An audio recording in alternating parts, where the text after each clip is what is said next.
honestly, the vibes we used to be on the block, and when they changed it to Bacchanal District or District Bacchanal, it took away everything. The on the block feeling. I ain't went one night. Right?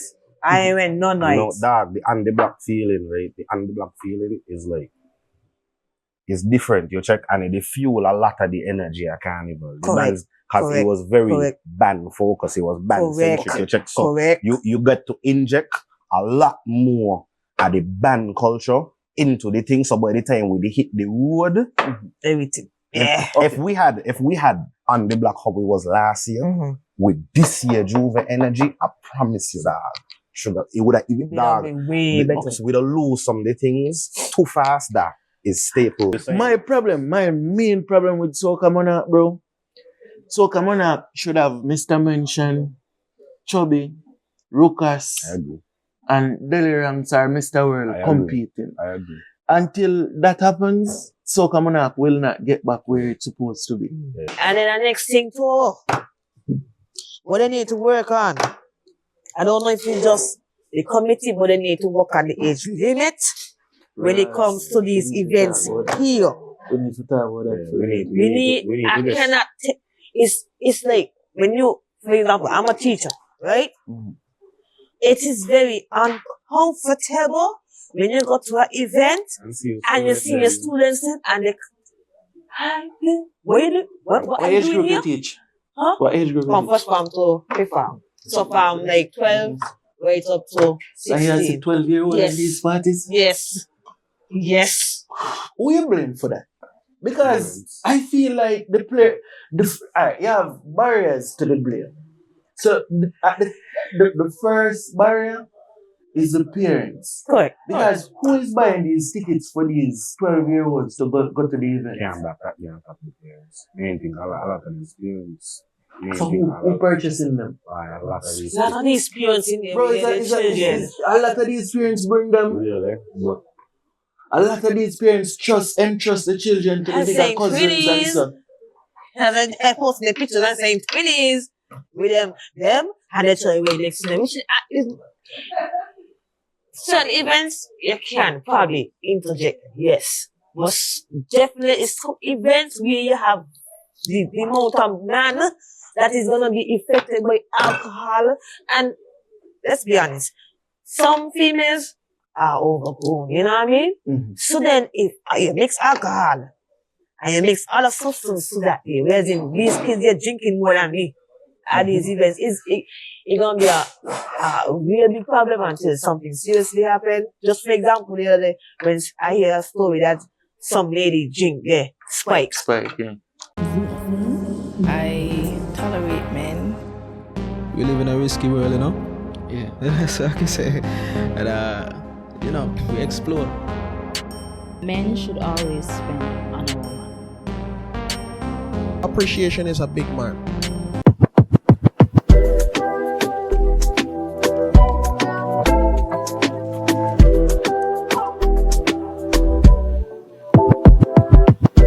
Final balance on it. Drink a 420, relax a bit. 420 we drinking. 420. Yeah. Come on board, join the 420 Nation, and remember to drink responsibly.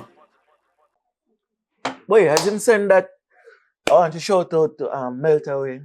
I would like to thank Meltaway for hosting us for the first episode of the Perspectives podcast. I mean, shout out to Chedi and his team.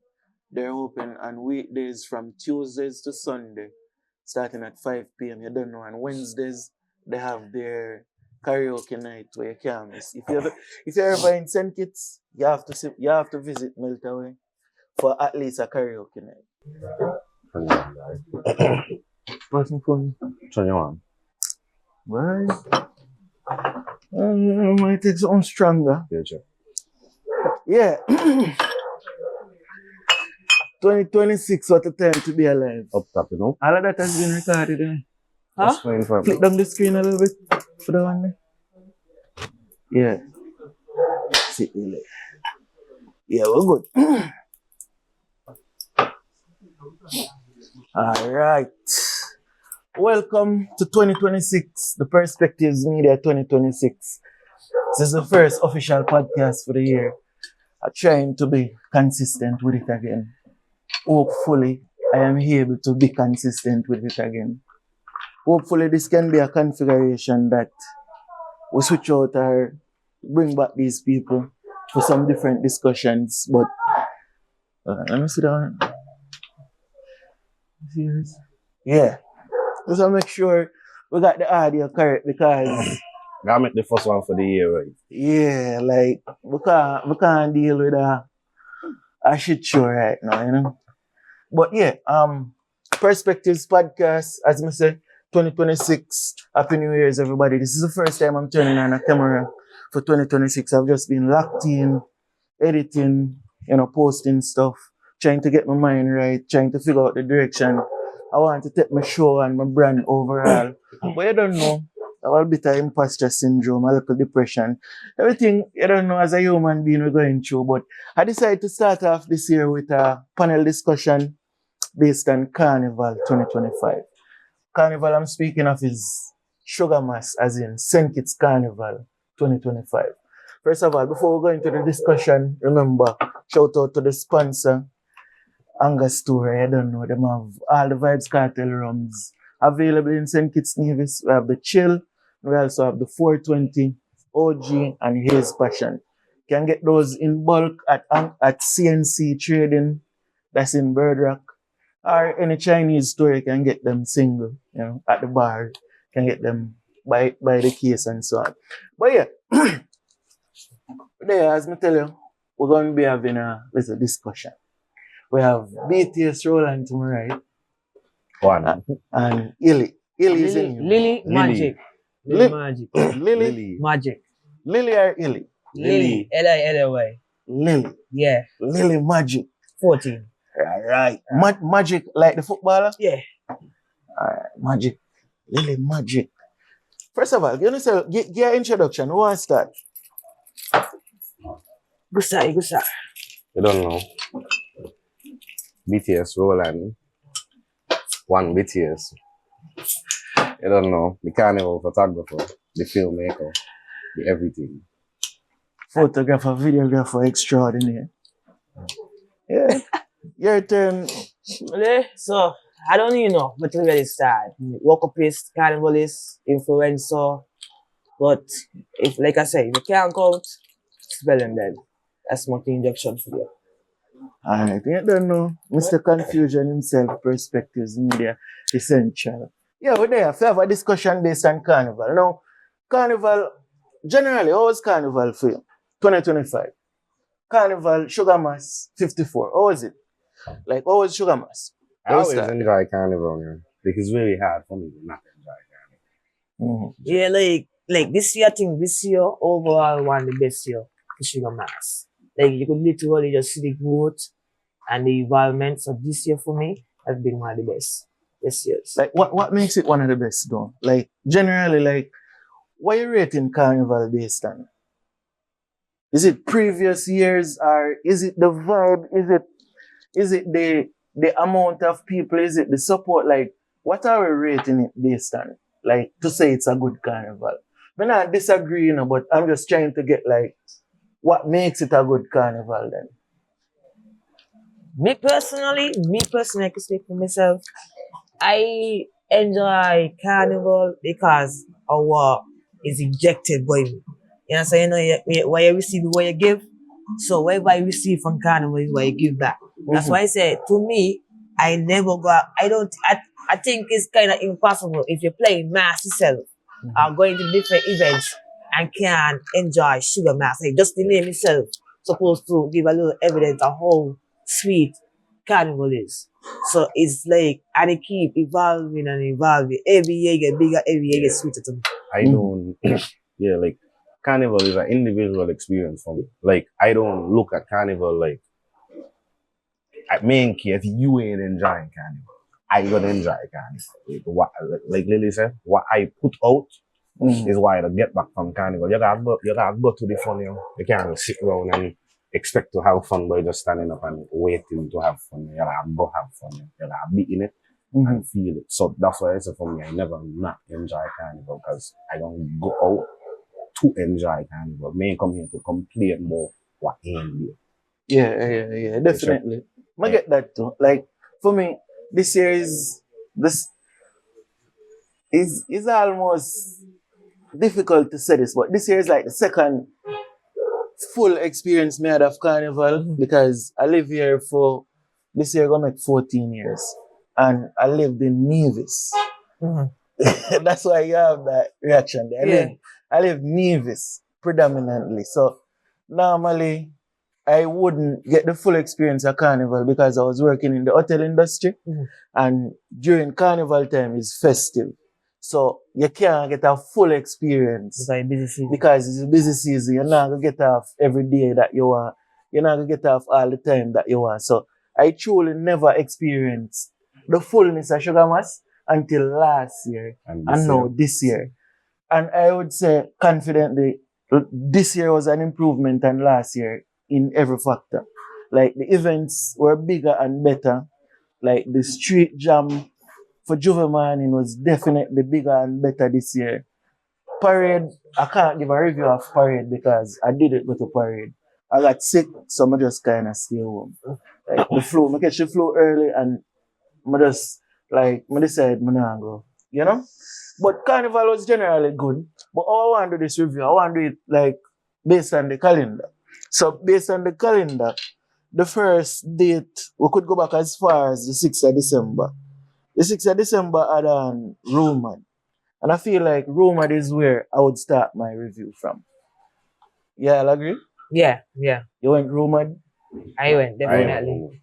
Okay, so we'll start with the person who didn't go. What's your perception of Roland? Like, looking at Roland overall, it was the first year, etc. You give your review of Roland as an outsider, like somebody who didn't go. When I ask about like how people enjoy Roland, they are positive opinion. Can't really speak on something that I'm doing, but you have to speak on what's up on the outside in terms of the marketing and so on. But in terms of that, they had strong marketing. They got people to go to the event. They actually jump off Carnival, right? The people who did go enjoy themselves. I can't speak on it as me, so that's the most I can say. Oh, yeah. Me personally, for a new event just coming into the Carnival scene, and it was pretty early, you know what I'm saying? Because most people don't come in to St. Kitts until like in the teens, late down. So that I thought would have been a setback for them, but actually it wasn't. It was they said luxurious experience. It was a real luxurious experience. Like the artist was right there and you literally could feel the artist's energy. Now sometimes you go to a show and the performance so you don't really feel the vibes. It literally was giving that, you know what I'm saying? The food was amazing.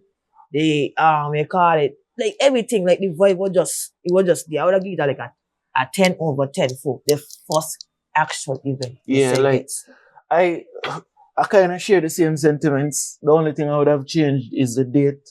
Yeah. Because an event of that magnitude, if it would have happened like down in the season, I feel like you would have seen one of the biggest events for Carnival. Because as it relates to branding, beginning a brand is not easy, especially in St. Kitts. So to see like you put on an event like 6th of December without the foreigner support or the diaspora support, it was great. It was well executed. There wasn't any hiccup in the production either. Them things are kind of important to me because time and time again you see where events struggle to like go without any kind of hiccups. You know what I mean? So I would give them a 10 out of 10. Well, I don't necessarily want to give 10. I want to give like a 9 or a 8.5, but I would more lean to a 9 because there's always room for improvement. You know what I mean? So yeah, it was well executed. Like the VIP wasn't lacking of anything. If anything, the VIP was overproduced because you had a wide variety of food and drinks, nothing run out. From what I see on social media, nobody had any complaints. You don't know, St. Kitts don't really play when it comes to certain things. Them spend their money and the ticket price is too. When you look at it, it's not easy to get people to pay $225 at the gate, $205 for a ticket. So early up, you know? And they also never get nothing from you. Like Yeah. they like, really got no idea what your product will look like. yeah, you know? So with the ticket prices and the turnout we see, I kind of tip my hat to them. You know what I Just mean? the lineup, the Yeah. lineup was mad. It was like a mini music festival, like literally a mini music Yeah, festival. like I could see that lineup working for a Friday night of music fest. Yes. You know what I mean? Only you don't even lack anything. Like that lineup could work for a Friday night. Think about it. No, for real. Like for real, that could be a Friday night of music festival. So yeah, Roma definitely an amazing event. We look forward to see they coming with next year. You mentioned something with it being so early and it being further down. What your opinion be on the fact that we Carnival that actually launched basically December, start 1st of December, but nothing will really start till like 19th. If you check like most carnivals from the launch, it's pressure to the end. I think it's people complain this season about how much events it was. People complain and I was like, yo, it's a lot, bye. Was a lot. So you what you saying? You think Carnival should get into like the marathon culture? Like just going to events, like spread out the carnival. If we're gonna say the carnival is from like the 6th of December to the 2nd of January, you don't actually feel like that. You don't feel like it's from the 19th to the 2nd. What do you think? Because I was speaking to somebody else. Well, I don't know. I was speaking to somebody and we were talking about different carnivals. And it was like, I think he wanted to say, I don't know if it's St. Vincent. I think it's Antigua. They were like, St. Kitts is one of the few carnivals we have Juve morning and we have a long period of pause. Then they have parade there. They have the Juve morning in the morning, the parade in the afternoon, and then the last up in the night. So it's just a one shade quick. Yeah, so you would get the marathon vibes. Yeah. But I feel like St. Kitts one, in terms of I mean, I like it. I like it as it is. The reason being, it gives everybody a chance. Yeah, but to survive. Let me finish my point. Because I look at it like, okay, you have Carnival launch early up, but you would still have like the Carnival shows starting like from in the teens. So by time the 20s come around, you have 1 or 2 or 3 of the Carnival, like the Carnival itself shows happening. So Monarch and Junior Calypso, them things would happen before the 20th. Then you're going into the fetes. So the fetes would take over from the 20th, this year from the 19th, go straight down. There was a event almost every 2 nights, like 2 nights apart. But then, what I feel too is like the culture of St. Kitts is more so, the foreigners would come and be interested in partying every night, but the locals, it's not realistic for the locals because they have to go to work in between, you know? You also got to take into consideration, we constantly upping with the marketing and with Carnival product, eventually the numbers. One of the biggest things foreigners they complain about, but we upping with numbers of foreigners every year by large numbers. The foreigners they complain about the fact that nothing there for them to do. Until a certain time. If we're going to cater to bring in more people from the outside, because something that I noticed to a large amount of our followers is like newer generations, acquisitions who left long time and coming back home to reconnect. We ain't even really start to tap into like large amounts of Trinidadians, large amount of Americans and that kind of stuff. I would say St. Kitts Carnival is niche in the fact that it more caters for the island people. And I feel like the committee itself need to market to island people. Because the majority is like people from St. Croix, people from BVI, people from like Antigua, Anguilla, St. Lucia. Yeah, like it's these people I see continuously coming in for Carnival. So I feel like Chugamas is more based towards that kind of audience. So that's my point. Like, okay, The point I is see what you're saying, the numbers go. My point ain't that they're doing anything wrong here. The point is that remember something like a carnival, you plan it on a year-to-year basis, right? You're looking to increase your numbers every year. Yep. So now we're on the path that Grenada was on 2-3 years ago. Where Grenada's Carnival, Carnival was building notoriety, was hearing the echoes of those Spice Mass. Now, this year's Spice Mass might be the biggest Spice Mass ever because it's entirely sold out right now at the top of the year. It's really hard to get anything for Spice Mass, Airbnbs, flights, anything for Spice Mass right now. But that was like I said, a 3-5 year build up. So I feel Sugar like Mass is on that path to becoming more popular. So now we have to really understand that eventually you're going to get more events to sustain the large amount of numbers, because then the larger the audience gets, the bigger the critique. And then if multiple people, you got thousands of people coming in, and each of the opinion is, it's vibes when things there to do. Yeah. Right? But we got long stretches where we ain't doing nothing. Okay, but what you define as long stretch? Because let me look on after Juve is really sunset.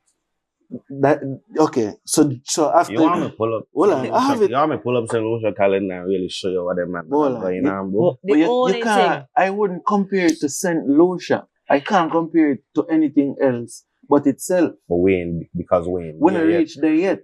So okay, when you look at it, right, all events in this carnival are the crowd, right? But realistically speaking, if you're gonna add more events, it have to make sense financially. You know what I mean? So you had the 26th Juve, 27th Sunset, the 28th, you had a boat ride, Activate, and you had Small Island Jam, right? Yeah, a lot of other events. And the 28th. They call it the 29th. Boozy Brunch and stuff. Boozy Brunch, them are like the 21st, I think. Yeah. But wait. Let me look. The 29th, you had Bacchanal Monday. And that event didn't happen. What? The 29th? Bacchanal Monday happened. On the road. The with ABC promotion. The 30th, he had the appellants from Study It, and he still had a boat ride that wasn't promoted but ram out. So the 31st, he had his New Year's celebration. So he had parties everywhere, but he had down the road name. The venue? No. Down the road there. Lime Kill? No, right. The place name Palm Court. Palm Court New Year's celebration on this calendar. That was the 31st. And then the 1st, you had road. Yeah, but you're still kind of proving my point there. All them dates is between the same dates where I say all the events that happen. We promote that we Carnival start December 6th. Between December 6th. Other than rumor, there was nothing going on up there. The semi-finals events, them and so free. Yeah, but realistically speaking. Like semi-finals, the Soca Monarch you speak about, the finals of Soca Monarch is down. The 19th. In the lower end. 19th. The Queen Show, the talented team, all of them days in the lower end. A Carnival, we promote that we start this. It's going to be happening. Other than rumor, nothing would have been happening in the earlier end other than the semi-finals and so. Okay, but realistically speaking. Which isn't really marketed. Like people don't go to the semi-finals. The semi-finals are kept down for example. But realistically, down there, like they bring it smaller, and Soca Monarch used to be a big thing regardless. Yeah. I feel like we ain't putting more effort into the stuff that earlier on. So we just everything will be aimed to cool. From the 19th to the 2nd, it's pressure. But we're promoting that it start December 6th. Not necessarily. So what much person? Okay, so what date the persons come? Yeah, that's my thing. Okay, the crowd really and truly start, because realistically speaking, when you look at Carnival, right, the people who are coming, the majority of the crowd, I would say, is diaspora crowds. So it's people who connected to St. Kitts Nevis at this point in time. A man going to take him vacation, where realistically speaking, is just like 1 week or 2 weeks they might take to come to Carnival, right? Now, most people, somebody point this out to me, most people don't want to spend the Christmas away from the family. So they're going to make it in for like after Christmas or like round them times. Most of the people who you see come, them are come for like Christmas. So it's either them coming round Christmas time or they not come. You know what I mean? So most of the crowd come from like the 23rd, 24th. The 24th, the flights them does be crazy. So from the 24th, come down is where the majority of people coming in for. So before then, a promoter kind of iffy. Like even like the biggest events for Carnival before time would have been like a Cola Fest, right? Cola Fest does be the 21st, 22nd, maybe the 19th, depends on how the year. So like, bro, it's difficult to populate lower in the calendar when the majority of people are not here, you know? So if you look at it, Roma pick a date already, and they come in the 30th of December next year. Because if you're going to go so big, it don't make no sense to go so early. You know what I mean? So realistically speaking, I don't think much can be done as it relates to the earlier events because you want to make money. You want them to make sense. You know? So no promoter really going to put the event outside of the 21st, 22nd, and even lower down. Bro, when you look on it, right? Every event beyond the 19th, from the 19th go up, every event when we see had a crowd. Some of them, the crowd came late, but every one of them had a crowd. And even Terra put on a tequila Thursday. And Ram, like a massive crowd on a Thursday night. So you see, like, if he was to do, like when he was doing Tequila Thursday without the sugar mass effect, it was smaller, you know. So I don't know. No. I just feel like, and most people looking at Carnival too, they're looking at it as when people think of Carnival, like they're going Carnival, they would more so look at Parade, Juve, Last Lap, you know.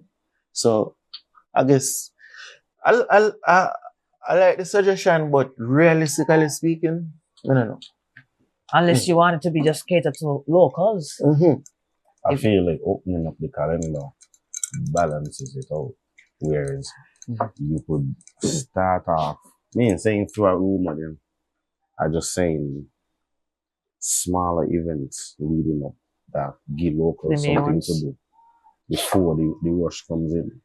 To start off the vibe of Carnival, to give them more time to really push the marketing and really give more of a window open for a larger window for marketing where you could see.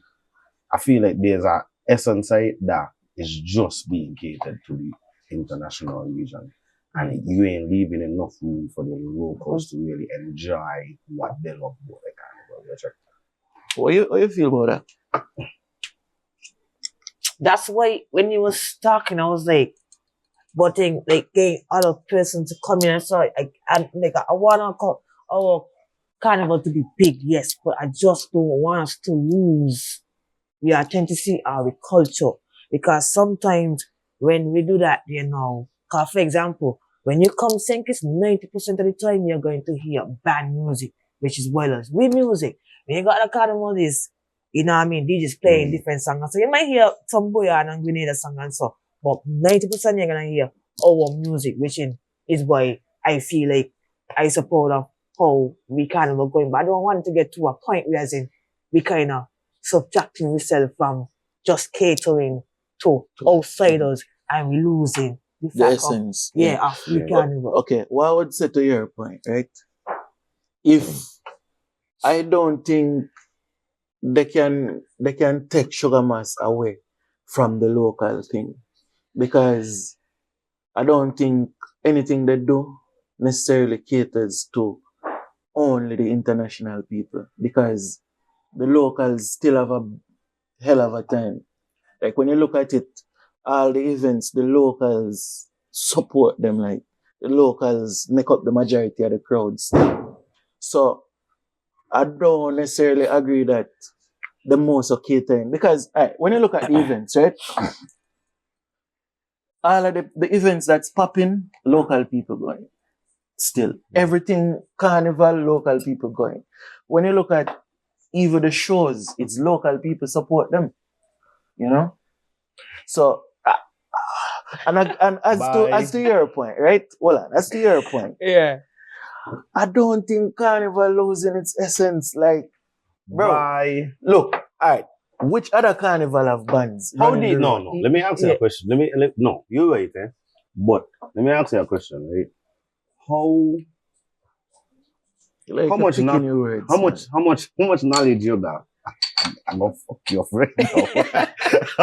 how much knowledge you got? Like a lot of this stuff we actually lose in the culture. Like how much things we had that we don't have anymore. Like for real. Like you know, there's a lot of things that was core staples to the culture that just don't happen no more during Sugar Mass. Like for example, it happens to Culturama because I don't disconnect the two. You check. There was an event years ago that was super popular amongst the two islands, you check, that used to happen during Culturama, and the ricochet of that event used to lead over into a lot of, you know, the band feuds with other amongst the band them. Nevis used to have something during Culturama that is like it's band clash. You take the stage them, you take the band them, you put them in a setting, you don't put them on the road, you put them on a stage setting. But you use the clash format and them clashing, talking. So you see how Sugar Band and Collision the guy out? You check? He used to be mainly dominated. Big band on the roads. You see how he used to be dominated by he used to be dominated by a lot of the Nevis bands. You check with the Sinkis band, they used to come up and the Sinkis band and they dominate for a while because them man feud used to be really intense, so it was entertaining and it used to leak over all the way down into Sugar Mass. You check because the feud get hype. They stop band clash on the road, which is fine. You check because I understand why they stop band clash on the road. But bringing like us losing the essence of band clash, I promise you that they hurt Carnival. It hurt a certain part of Carnival that we just don't have no more. Okay. There's other stuff too. Oh wait, no. That's just my example. What stopped the band clash? Like what stopped that event from happening? The bands. It's the bands. Well, bro, the people who used to pour on the event stop pouring. But how you gonna put on the event without the participation? Bro, these bands, if you are put on a band clash, right? The band, you know the band them say, I want $20,000 to perform each band, and the cash prize got to be at least 50,000. So feel like we don't got a lot. I also feel like we don't got a lot of events that ain't necessary in terms of like. Okay, me ain't gonna pick them up no more. I feel like a lot of the events are Carnival retro specifically, and I hope me ain't get no backlash for critiquing Carnival directly. But I feel like a lot of the things that Carnival that actually put the time into is the things we don't really need because they ain't actually that entertaining. The things that would Queen Show. No, the Carnival shows. The Carnival shows have a Queen huge Show. That's a culture. That's a Senkis culture. Queen Show. Soca Monarch. Junior Calypso. Senior Calypso. Yeah. Those are the main shows Carnival put on. I'm talking about none of the shows. So what is it you're talking about? No, we'll be realistic. Listen, my thing, you know, if you say something, say it, my boy. I'm gonna be real. Honestly, the vibes we used to be on the block, and when they changed it to Bacchanal district or district Bacchanal, it took away everything. The on the block feeling. I ain't went one night. Right? I ain't went no night. No, dog, the on the block feeling, right? The on the block feeling is like, it's different. You check, and it fuel a lot of the energy at Carnival. Because it was very band focused, it was band centric. You check, so you get to inject a lot more of the band culture into the thing. So by the time we hit the road, everything. If we had on the block how it was last year, with this year Juve energy, I promise you that Sugar, it would have even way better. We'd have lose some of the things too fast that is staples that on the block is you know what Party Central is like. Okay, hold on. You ever experience Party Central? Hold on. Yeah. No, real Party Central. No. The original Party Central. No, but wait. You're moving fast. Because I young and I experienced a certain era at Party Central that is legendary for my age group, and then older people still experience a different Party Central. Okay, this Party Central ain't around this, at all no more. This is the thing where we got to understand, right? You see, Carnival, there's an entire industry behind a Carnival.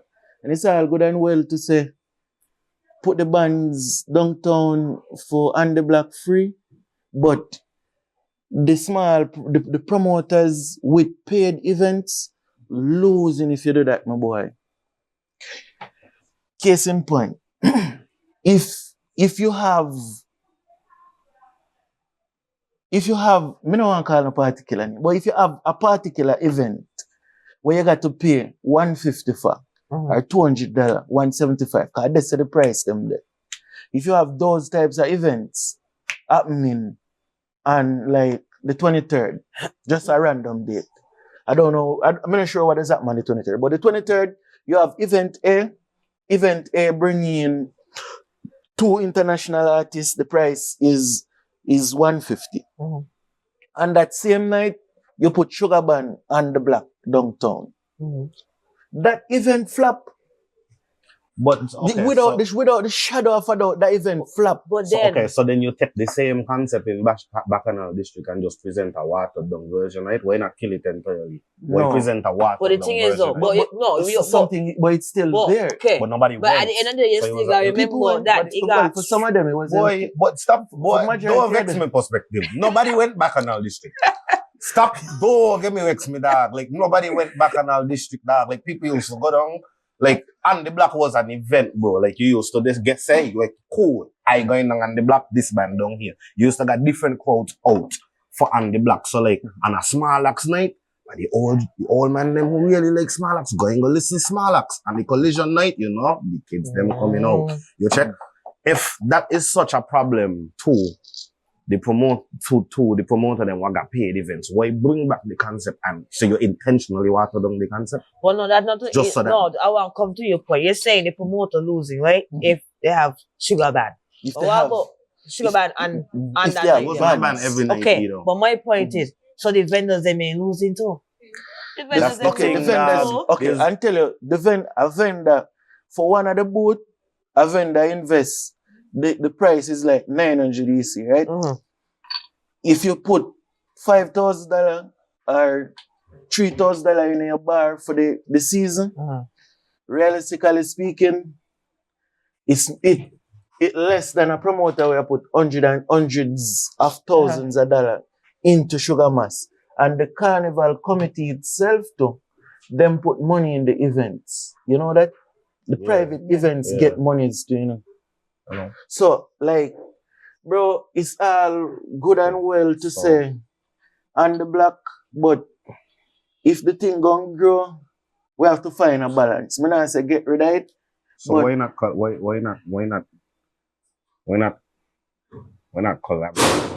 with the promoter as the committee? And that's just a question I ask him. That's not a critique. That's a genuine question. They're doing what they could. But they ain't take that's the promoter involved with the organization of Bacchanal District to capture the vibe that, because on the block was studied. It was Party Central first. So why not collaborate? It was a collaboration before. Yeah. It was always a collaboration. You know, majority of the budget from that was like Carnival. It was the same as it was nothing special like say them go out the way, but it was just the same as like if you keep an event in Carnival, you get something from the community. I understand like the need for like looking at it from capitalism standpoint and making money, you check. But Bacchanal District is a shell of on the block. Like it's an entirely worse product. Like speaking at the end of the day, we want to show people what Senk is about. You understand? We still got to promote Senk is here. So then when people come there, what do you have to do? You be like, let me on the block. You know what I mean? And then you will hear the music and so forth and so forth. But then this year, Not saying. You know, Davido touched down on the block. Nobody was like, what you know? Like everybody had to go down on the block. Davido touched down on the block. Like them kind of things. Like people who was, you didn't know that? When Davido was on Davido Davido touched down on the block. Like that's how much vibes he had. Like that's how much vibes on the block. The Gish Sugar Mask last year. I mean when he was on vacation and I thought you mean like back in the district ain't even pull the local. That's what I mean. Like that's something that it done come back. Party Central was done as stapling with Carnival. Yeah. We lost it. We finally got it back and we lose it immediately. You check? That's a problem. Like and I'm telling you the reason why it had to be watered down is because of the private promoters. If somebody invests in hundreds of thousands of dollars into an event, like you know the logistics cost for events, like it's hard to make money in these big events. Like most of the time you see these big productions happen especially with the overseas artists, no money I make. So realistically speaking, like the Carnival, like watering it down, I understand what you're saying, like it watered down the underblock vibe and so, but still like it's difficult to go any other way with it. I just think the underblock, my point is the underblock, the band clash. These are just examples of us losing things like staples to the culture. I mean, sticking on these one things, all these things to me, is adding to the overall point that you don't think that we're losing the essence, but we are. The things that really matter to the locals, that actually enjoy, we don't have much of it anymore. So yes, as you said, you don't think they're only marketing to the regional and international crowd, but the way it's being packaged is causing it to only really impact that crowd because the things that we enjoy as the locals fizzling away slowly. No, I see what you mean. Like fizzling away slowly. Okay, so you need something for the free crowd then. People don't want to spend no money. Yeah, like it ain't want. There's some because the crowd, the crowd that is behind the block, right? Like when you see a big crowd on the block, because speaking to your point with the vendors losing, see? Yeah. What if me tell you when you see a big crowd on the block, sometimes the money make in the vendors, with the vendors. Because those people are not necessarily spending money. When you put on a collision band and you see 500 youngsters there, you're lucky if 2 of them buy a drink. So, like realistically speaking, I want this to do with somebody who was on the block very consistently. People were spending money. Spending money in the buy. Me, I tell you, I understand that point, but that point wrong. No, I tell you, like your point wrong, bro. There's some people gonna lose. Remember, in these things we go off of ratio. You literally cannot please everybody. So in these things you go off of ratio, and I'm telling you, as somebody who was on the block almost every night when on the block was happening, the back dog, there's people, you could have a bar that got 20 people that decide, Wayne moving from this bar, this bar, and there was bars all the way in the back behind by where Cash was used to be, where Lucky's be now, all the way behind there, and people in the crowd going out there because they say, Guinness, the one all the way out is $5. These one up here selling it for $7. You check, so we going out, like, and the bar selling out, like, I'm telling you, like, I understand your point. Your point is a valid point to bring up, but as somebody who was in it and very observant of what's going on, is a wrong point. Everybody aim to make money, but the ratio is most people get to really sell off the drinks. A lot of the men was really selling off the drinks. A lot of the bars, majority of the bars, as somebody who was paying attention, and the block hurt the economy in the bar. Because a lot of them, this year is the year a lot of the vendors went down there and ain't make no money. But you see, last year they might make money in the bar. We lose something. You're saying they don't make no money? They really make no money. Nothing was happening in town, bro. Other than the days where, like the parade, where the parade them come in, that's where them man make their money, bro. But they lose something. The vendors lose something this year. Yes. Like I'm telling you, like they lose. Hey, I could accept that. They lose. We can't just think about the fact that the promoter them ain't making no money. That we gotta look at both sides. What don't want, right? What don't want, right? I don't want people get it wrong. Because a lot of times when I say things, people just get it wrong. Like people just take it. You don't play devil's advocate. You present both sides. Yeah, like so I know you ain't picking on nobody. Me saying the vendors not supposed to make the money, but you get what I say? Yeah, like dog. there's two sides to the coin. We say you get it. No, man, get me talk is shit. Yeah, right. Right. Let me talk it straight. Yeah. If me just agree with what I say, bro, nobody gonna try to understand like why things are the way they are. So you seeing it as we losing the culture. I seen it as the promoters balling when there's a free event and a night when they invest hundreds of thousands of dollars. You see, right? Me want to talk it at it is now because why are we as the struggling folk have to get sympathy for the man them? They are struggling for the class. They want to make the conversation about that now, dog. But them man, if you really got funds to try an event, bro, you got disposable income. There's people out here who don't have that.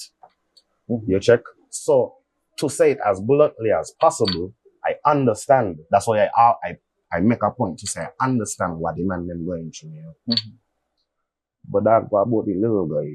What about the little guy? Like me not really argue for no promoter that me gonna argue for the little guy. To be honest. Okay. So understand. So these same promoters now are you as a small guy? And I understand. There's an industry around promoters. And that's why me speaking. So enough of the time. Well, I know. I'll give you a chance to speak. Okay. Enough of the time, then, bro, it's a lot of the small guys' bills add up to the big bill. So there's a big bill, but there's a lot of small guys.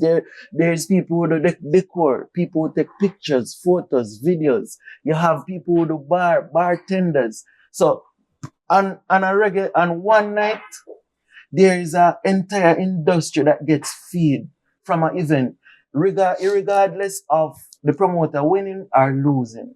You know what I say? And the next point to that too. When you look at Carnival, right? A lot of people who are looking at the Carnival as outsiders, because we want Carnival to get bigger, right?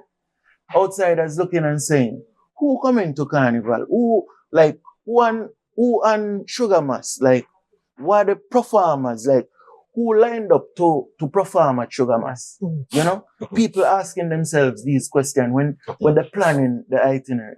You know what I'm saying? So if you're going to prioritize the small man, quote unquote small man, right?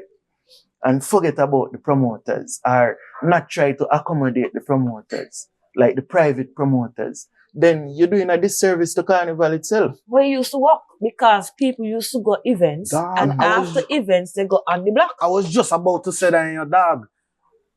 The removal of on the block ain't give these man a significant turnout. Like they ain't increase the numbers by a lot, you know. It does. How? The man, the event them was still ram.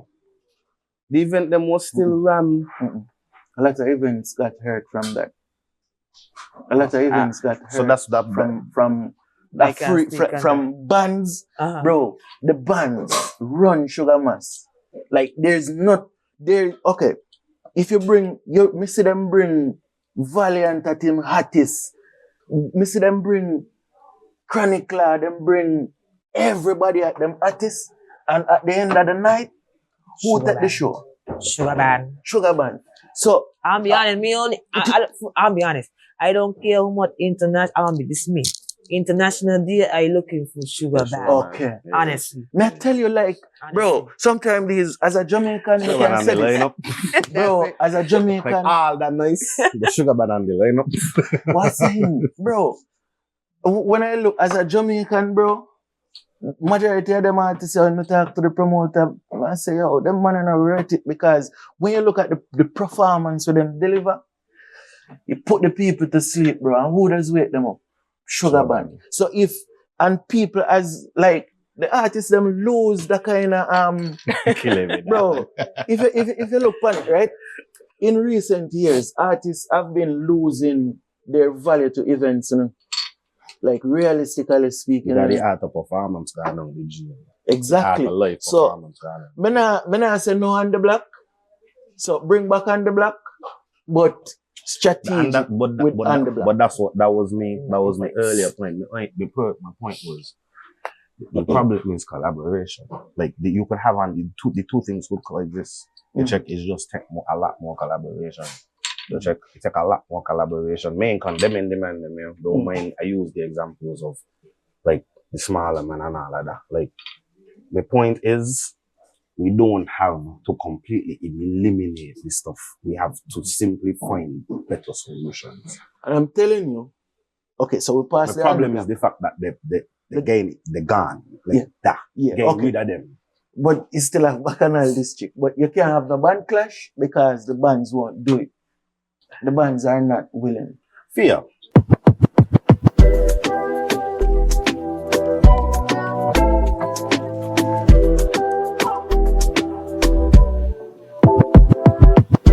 Final balance on it. Drink a 420, relax a bit. 420. Yeah. Come on board, join the 420 nation, and remember to drink responsibly. Potential. Remember, we used to party central, done people going potential. You know? Potential only lose the impact because the violence, the lot of violence, and eventually people just get fed and up. the police them kind of clamp down on check. it. So like the party we start again. Eh? Yeah, that's funny. The party central formula became a part of Carnival before we even really start to call it Sugar Mass. Because if I could think back, but I really remember us maybe I wasn't paying attention enough. I was just going as a youth. My first time going Carnival, my big brother carried me Carnival, hold me on his shoulder, and show me what Juve be. Check experience Juve. I fall in love with it. The checks of Carnival is a core thing for me. And seeing, I didn't even really remember if Sugar Mass was always the name. I feel like it was just Carnival. No, all them explained to me is like 2013, 12. Them like started, a rebrand. Like when they really start to rebrand. Yeah, it's a good rebrand too. Yeah. It's a good rebrand. Yeah. Like Sugar City, Sugar Mass. Right. It's a good rebrand. But again, like, me don't want nobody get it wrong because, again, people kind of think them personal sometimes, you know what I mean? But, yeah, I see what you're saying. It's a Lilly, you're feeling that. You're feeling that, your platform. You're feeling all this thing now, your platform, yeah. Your boy is a power now, G. You see it, right? You see what I mean, right? Yeah, when you say things and disagree with you, the man like squeeze, the man yeah, but again, that's a part of the game. Once you sign up for the public domain, you have to expect what come with the public domain. Generally, I feel like, okay, the conversation not get tense yet. No. I don't feel like it get tense yet. So moving on. So from the 6th, because we just touch Roland. and we kind of stuck. So the 7th, which I feel like I can understand what you say, because on the 7th, you have between braid and hair, Jair Salon, braids and hair, bacchanal. I think that was a smaller kind of event, hair event. I don't know about that. You went? No, I don't have any opinion on that. But I think it's like a modeling event. It was. I think so. Dedicated to hair. Jackie hosted that. Yeah, I think so. But anyways, moving on from that. I don't want to give any bad opinions. That's a snacky event? No, Jahir. That's our next. Yeah, but big up snacky still. G. Then from the 7th, you skip everything. The next thing would have been the 12th, which was a calypso preview. That was one of the calypso tent. But them thing they culture, you know. Yeah, them thing the calypso tent very much cultured. Them they got nice turnouts for what they do. You check. So them they wasn't included in the conversation. They got a crowd. You check, they got a crowd. Because I know, man, do not miss a calypso tent. Like I can. Okay, then on the 13th, he was supposed to have Rum and Soca by DJ Flames. There's another issue we Carnival have. Sometimes people say they want to put on an event, but it not come out. Yeah. So I feel like maybe they was thinking this would have filled a gap, like DJ's Flames event would have filled a gap, and it didn't happen. So maybe, and again, like, sometimes when somebody come now to the committee and say they want to put on something and they're skeptical, it's like, oh, you're fighting against me. But in reality, like, they're trying to be sure with what they're doing. So moving on, let's skip the 14th, I go to the 16th. Ministry of Health Carnival warm up. I don't know about that. The 17th. Okay, Agri Christmas night. This is an event that I think is growing. The marketing, what others have done in the market. Night market? The night market thing. That's Yeah. it? I think that's it. They said midnight? The gate and your name?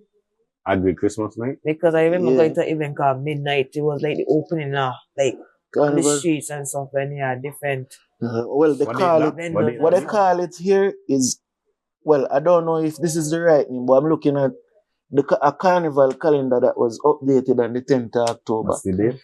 So the day is the 17th of December, Agri Night Market. Agri Christmas Night Market. Yeah. After that is The night market thing. So after that is full of it, right?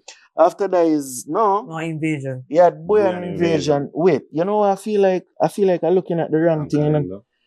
I'm looking at the wrong poster because the poster was supposed to be looking at should have both the private and the carnival events.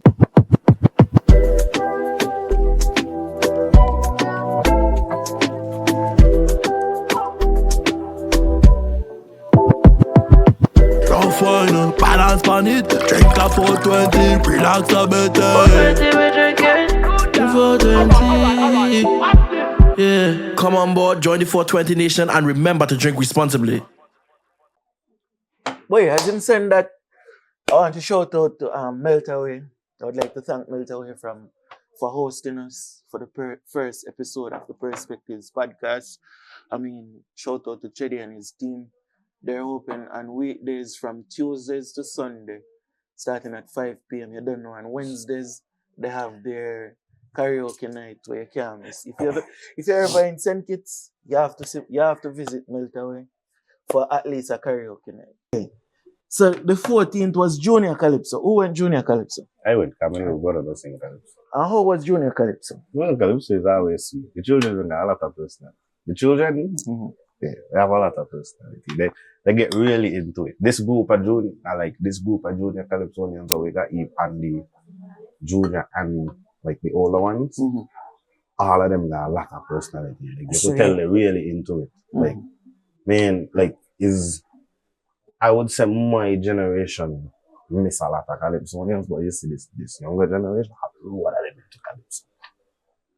I feel like the issue I have with Calypso is they just do it until they reach a level. So like they would do it in primary school, and then when they reach high school, some of them would do it. But then when it reaches go over into the seniors, it's like there's a little bridging of the gap. Because I feel but then you see the current reigning king win twice, and he's a very young person. Yeah. That's unseen, unheard of in Nevis. But what we got encourages, give them the freedom to switch, to change. A lot of the times when they get older, they just ain't want to do Calypso because it sounds old. I remember children don't modernize the sound as they're going, especially these younger generations.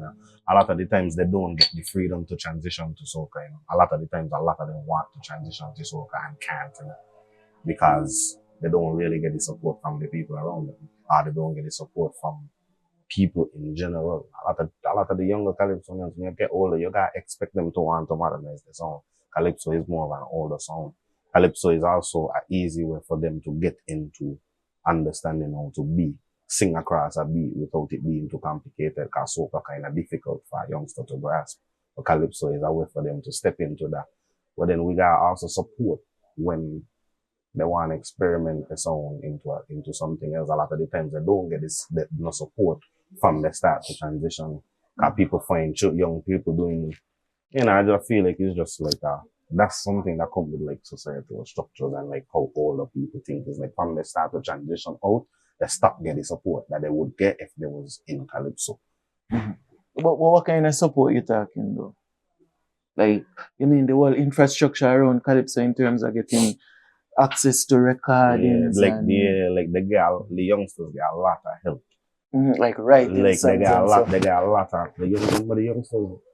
people, they got a lot of help in terms of people writing the song, producing the music. Helping by the the time, performances. right, Yeah. by the time they probably want to start to transition the song, let's guitar age is probably around the age of 16. And so they're probably coming on to the last bit of high school and so. Like, they wouldn't get as much help from that time. I see what you're saying, because then again, like when you look at it, right, calypso is only prevalent in competitions. So if there is a cash prize, nobody does it. Right.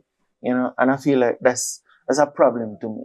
So the culture of calypso is dying in that regard. Right. Because if you're only singing it because there's a potential for you to win some money, then that's not something you're necessarily interested in. So I understand what you say. When they're ready to transition into something where they like, the support should transition. Because if you show the support now, then they got much more of a pull to pick from, much more passion. They got more incentive to keep doing it. And then we could develop.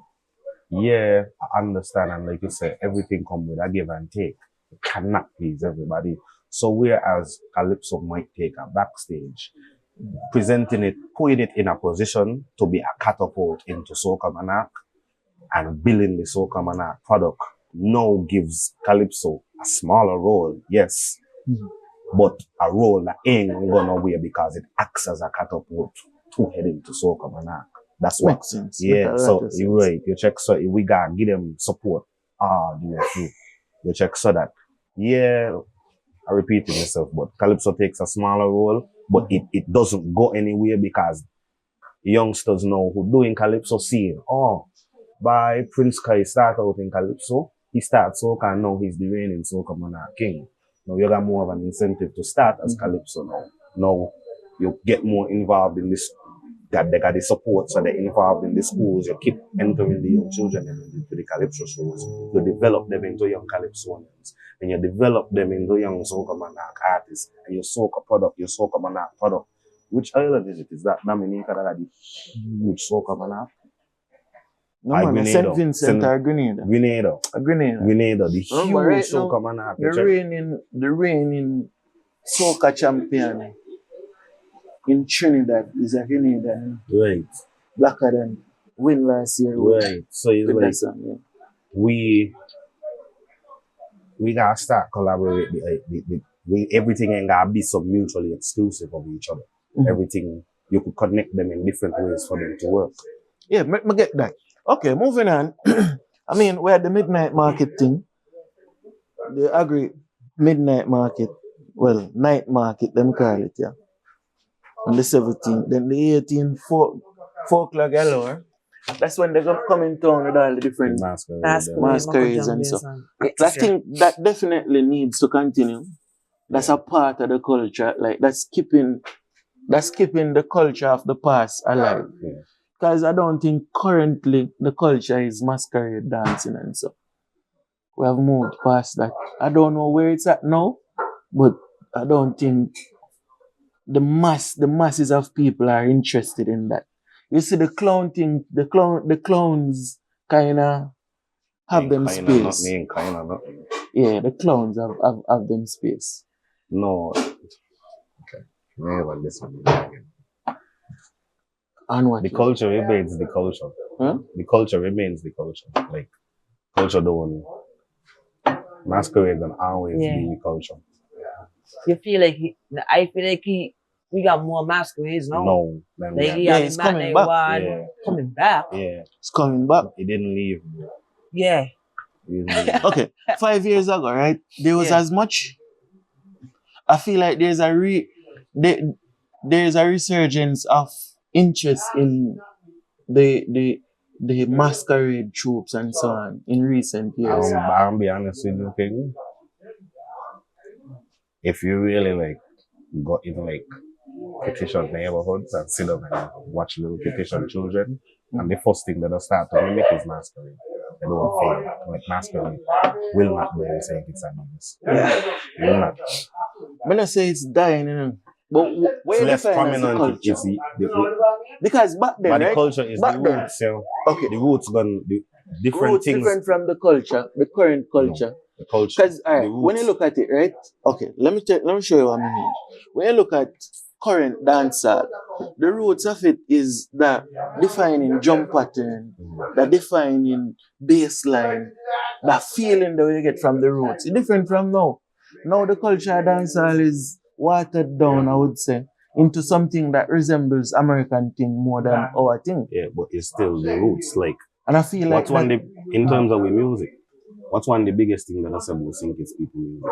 It's one of the biggest traits that I point out in the world of music. The rhythm. The tempo. Mm-hmm. You know a lot of the tempo, and the tempo we choose to originate from comes from the fact that the masquerade drum is so fast.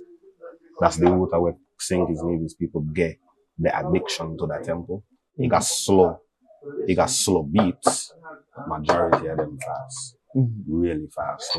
You check. So that's the root of where with music start evolve over time.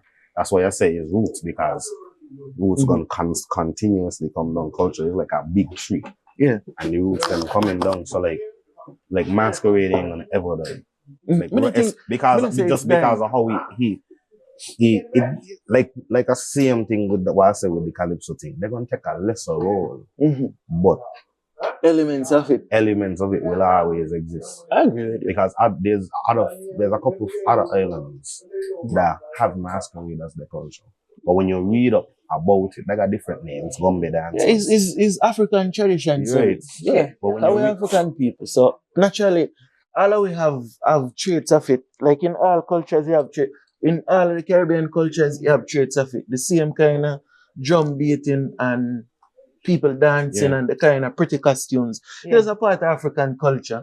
Like, I'm not going to disagree with you upon that. Like, that's a non-issue for me. For me, I just feel like people, the younger folks kind of moving away from that. But then in recent years, we see where more young people getting back into that. The majority moving away from it. But the ones that are, like, we produce enough interest across the generations to keep it prominent. Yeah, because when you look on it, you see, I realize the younger crowd who parents not put them in the nakedness on the road, they would go in the clown troupe. Like they would get the clown suit and they wear one of the bra. Right. So you see where that kind of culture kind of in recent years it take over. That's compromise. Yeah. Culture still. Yeah, because I did a shoot with some people recently and let me see where them put the little girl in to come take pictures. Me send her back. Respect. Because picnic is supposed to be in a damn thing. Yeah. But anyways, that's our next thing, you know. We don't reach the set. We don't reach the part there. So moving on. So the folklore thing should stay. Yeah. So the 19th had 2 events. And the 19th was impressive for me because one event didn't flap the other. So you had Soca Monarch and Boyan Invasion. Now, those 2 events were really good to me. Soca Monarch, it started out kind of slow, but as the night went on, it kind of built up. I feel like I have an opinion where most people might disagree, but I feel like the groovy segment should be removed again.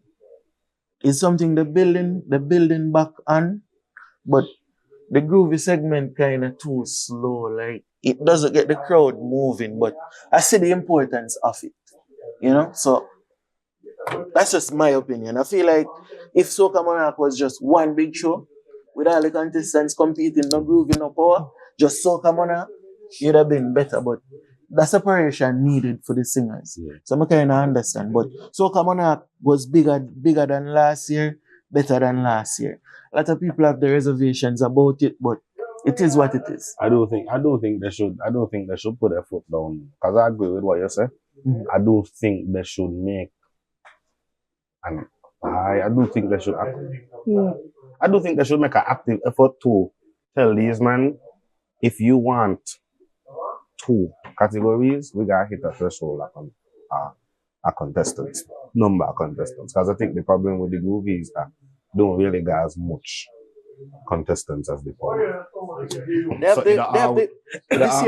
This year they had 18 people enter for the power at the eliminations, and they had 17 for groovy.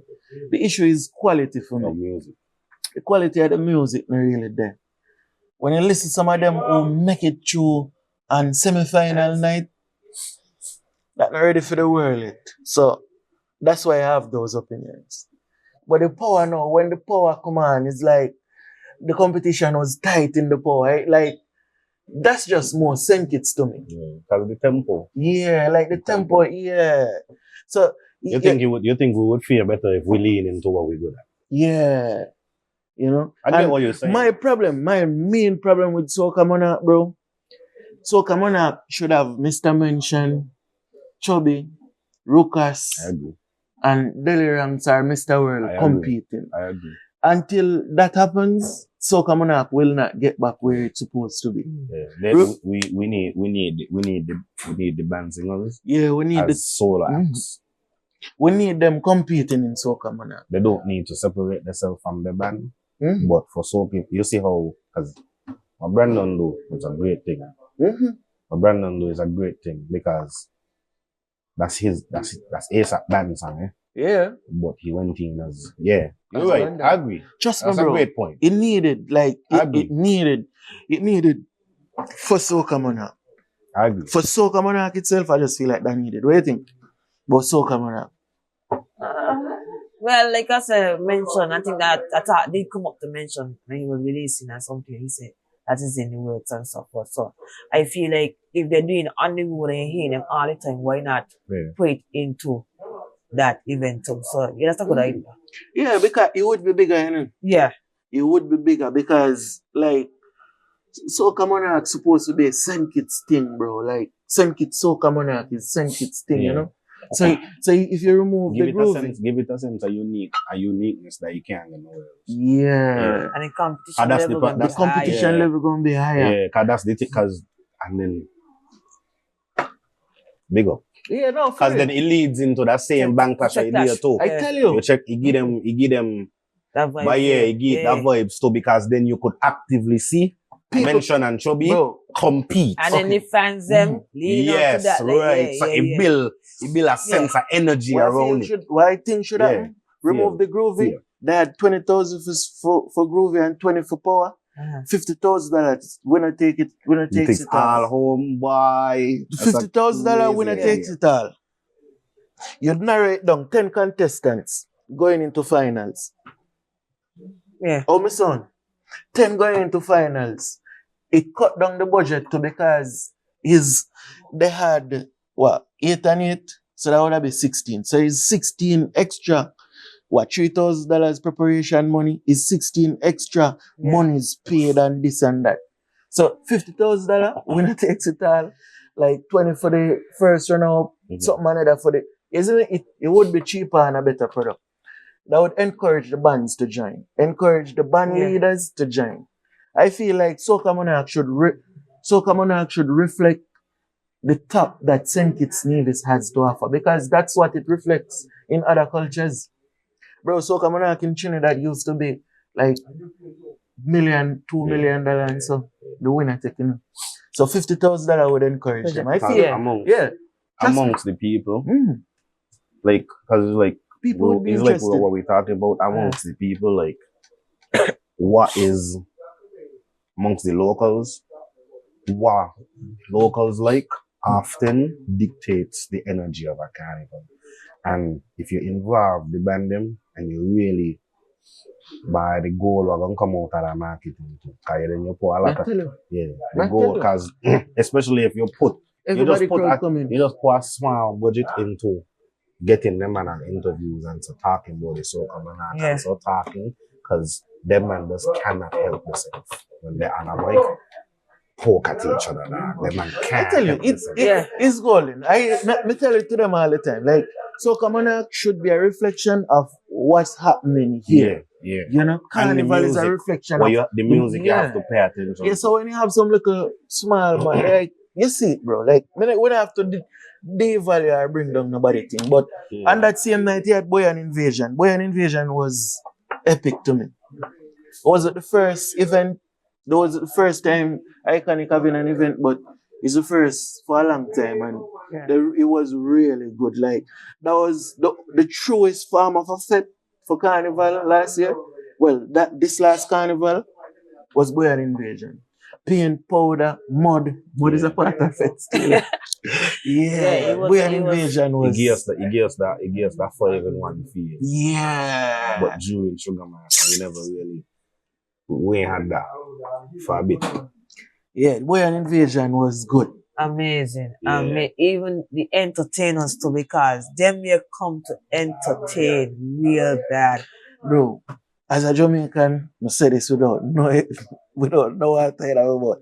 The Dominicans are delivering better than the Jamaicans at this moment. Yeah, the man, them a force Bro, music in the when me reach,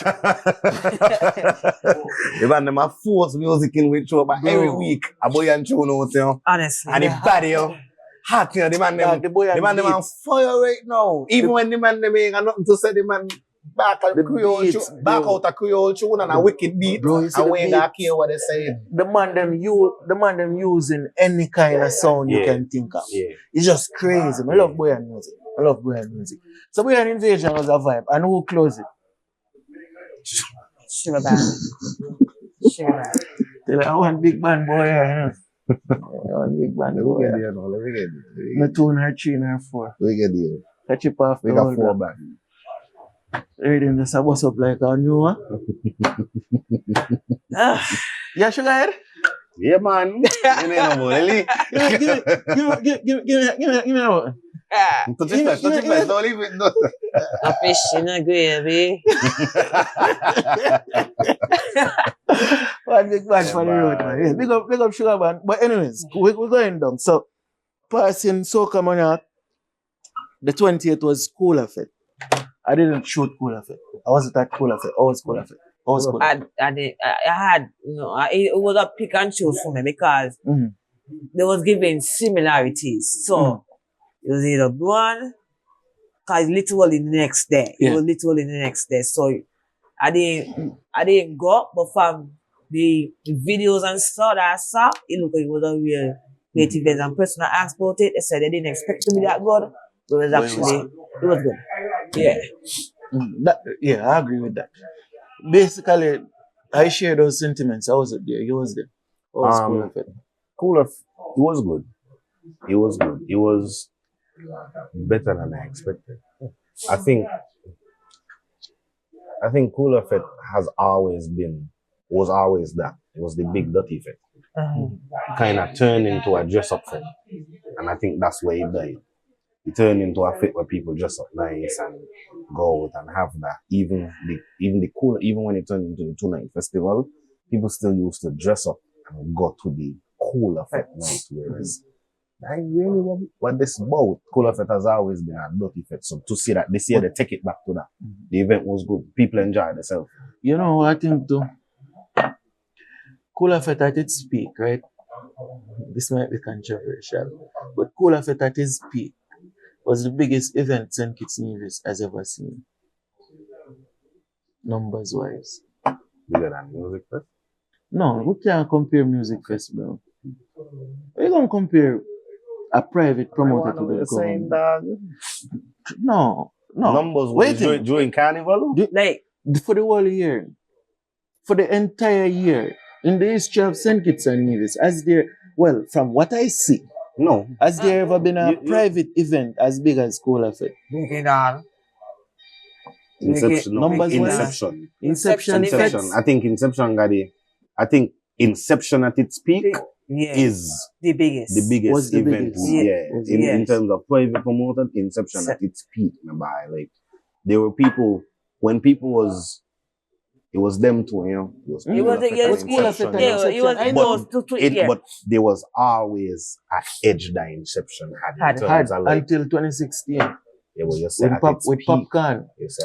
So we are comparing the peaks. So if we're comparing the peaks, Inception had it. But Inception was the biggest school. Inception used to be big massacre, so we used to be like 4 towns. Yeah, I went. Okay, went the year with Popcorn and Alkaline, I went the 2 of them. I went the following year when they had the Soca thing and Dexter Daps, I went that. And then the year after that, I think COVID or some shit like that. Bro, even when Inception started to fall off, Inception never really dipped in numbers, you know. Inception just started to receive critique that they never used to get. There was like... I mean, the last Inception was Midnight Brunch, right? The last Inception. That the fall off in numbers, but it was still a big event. Yes. It was still a big event. But is this, you could say the same thing about Cool Effect.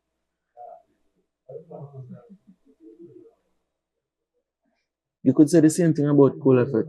The last big Cool Effect was... Cool Effect didn't take a hit last year when he was on the same night of On The Block when everybody went on The Block numbers were. Not last year, that's the year before. Yeah. That's when they had it still as a love festival. Yeah. So I would say that's not Cool Effect. The last Cool Effect would have been... Cool Effect. But the second day is Soca Vengeance, which is... Yeah, but you change the brand and the thing, like... I believe in brands. So once you change the essence of the brand, like, you kind of change. The original name of it was Cool Effect. Cool Effect, Soca Vengeance. But one thing... So, like, when he first gave it the title Soca Vengeance, that was the biggest Cool Effect. Yes. First time he ever gave it the name Cool Effect and Soca Vengeance. And what may I tell you, right? In history, I don't see an event that was bigger than that outside a music festival. You know how much people was in that? I went. When with Skeng them, you mean, right? But I had a Soca Vengeance before that. That was bigger than that. Yeah, the one with Dexter Daps, I mean. The one with Dexter Daps. Yeah, that's the year after Popcorn. Yes, that's it. That's the biggest year to me. That crowd was crazy, bro. Inception. Would have been which one? I don't know. I can't speak. But I feel like Inception got it in terms of like the peak. The best Inception to me bigger than the best Cool Effect. It's close, but Inception had that. Inception was the man into man fit me by. Inception was a long. Yeah, from 10 to 10. Yeah. I went to them, bro, like crazy. What for Thomas? Crazy. Them events, I used to come down for just them events in Carnival, like crazy. You drink, like even Cool Effect. I don't remember any performances from them because I was so drunk. Like, when Sugar Bank come on, I was sober with your pitch. Yeah. The concept of bringing you cooler though was a good thing. A good thing, and I think that the last behind the glitz and glam. Yeah. But it was a simple formula, you know, to the point where them man used to make it like they used to got like a little competition of who could make the most creative cool. Yeah, that's why Cash and big dump. As there, like that was a vibe. Like the vibe was simple. It was bring your cooler, come with your drinks, and we don't provide the music. I party all night. Yeah. You check. They had a lot of things that kind of change it too much, like you say. It changed the essence of what it was. I feel like that too. And then the whole controversy. I don't want to get into that. But moving on from Cool Effect, Boozy Brunch, I feel like Boozy Brunch has become one of the staple events in Carnival. Like one of the sweetest events. And why look at with Boozy Brunch? It was just 2 DJs locally, 1 international DJ, and Ruckus. And the vibe was almost unmatched for the season. You know who I give props for that family? To show like the possible. Terror, you know, and how he started Summer Crush, you know. Summer Crush was a lot just DJs, you know. Terror was pulling large crowds and just all DJ lineups. You check before he ever bring his first artist, it was just DJs. The crowd wasn't as big. But it was the crowd he get by. Why saying, right? Okay. The scale up, when scale up, it makes sense for him. It made sense, but it also made sense for the brand that he built. Through that formula. Mm-hmm. But what I'm saying the brand is, he has now doesn't exist without them only DJ parties, you know. If those parties were never successful, he would have never seen because his the path thing to scale up. to this day, I feel like the formula behind Terror thing is like, you know, when you get an extravagant kind of experience, so irregardless of the headliner, you know you're gonna have like a good experience, a unique experience, a good vibe. So that I would accredit him to that too. So Boozy Bunch, that a bill is an experience. It's an experience, a nice experience. People don't go there to enjoy themselves. Because you know you ain't gonna really complain about nothing. You pay one money. Carnival is tough, you know. The Carnival is a tight knit operation, you know. So them transitioning into events.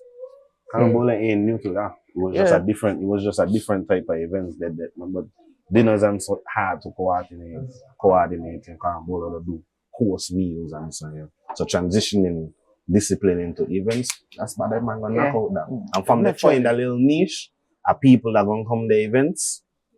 Yeah, it was just to start. Yeah, I love it. I love the concept being so simple and you don't have to do much. Like there's no big expectation. You know you're getting good food, good drinks, vibe. How you feel? I think, to be honest, I always say I want to attend a Boozy Bunch. And it just come down to like timing and stuff and getting busy and stuff. But from what I heard, persons who said they went previous years, this year, well, the Boozy Bunch I went has been the best one so far. Suppressed community, but maybe if they had mentioned a million, maybe I would have been picked up. Yeah.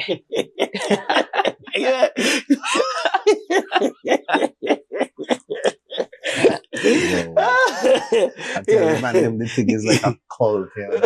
Man, they don't like a Uncle Benson. Yeah, one big man on the road, dog. I'm not wrong with that. You know, I grew to love St. Kitts culture, my boy. Because naturally, Jamaicans don't really mess with other cultures, you know. Other cultures of music or anything. But St. Kitts, not tell them, boy. St. Kitts Nevis, nice. That's why it hurt me to see what they bring Panorama to, like how they make politics and all these rubbish mess with Panorama. But this is not a Panorama thing. And I don't want to get started in Panorama. So moving on. Because it really got up from you don't have anything good to say? Don't say nothing at all. Yeah, so the 22nd was Glow Parade, ASAP Glow Parade. Again, another event that I hear people with differing opinions. Why y'all opinions? Who wants to start? Start with it. What's that? So I literally fall asleep, so I was going on anyway. Yeah, honestly, I didn't get, so all I do was the reviews, what I saw, and the person, what? From what I saw, it looked like it grew from last year, the one I had previously, but I can't give much on it because I wasn't there. Yeah.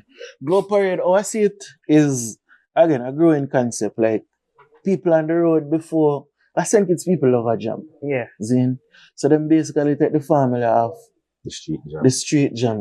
And all they do is really, you're just taking the street jam formula and Juve Troop formula and just making it one treat. Now, here the issue what somebody bring up to me. They say the minute they started, the minute they had like the bands to it, it kind of take away from it. Because it was ASAP. It was ASAP thing, and now it's just another. It's just another street jam. Yeah. But me see with it, bro. Because when you're scaling up something, you have to go more into, you know what I mean? And it helped that ASAP had the song of the season and drop it. You know what I think with ASAP though? And I learned this from, again, observing Terror. Terror had a successful event in Logasm. But he really saw that he had something somewhere else. And he kind of axed Logasm. And Logasm was always had a good turnout. And there's people who miss Logasm badly. Logasm was becoming the next Dirty Fete. And he asked Logasm to put more life into Summer Cushion and Sunset. And you see the events he got now. I think the man them should just build on friction. They got something there. Bill and friction. Build on friction and kind of Lego. The reason why they would have got to start to put a price tag on it to see. Because when you have something free, you think they had enough of a successful year with how DJ Terror had the success with Tequila Thursdays and now Tequila Thursday was never free. Yes, it was. $20 and so to go in. Tequila Thursdays started out free.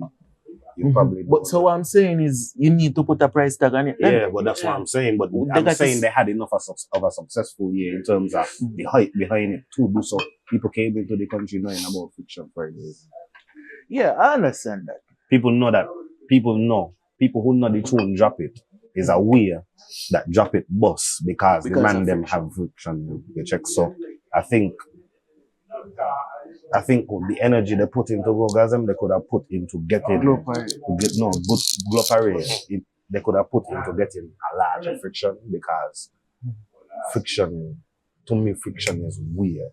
They got.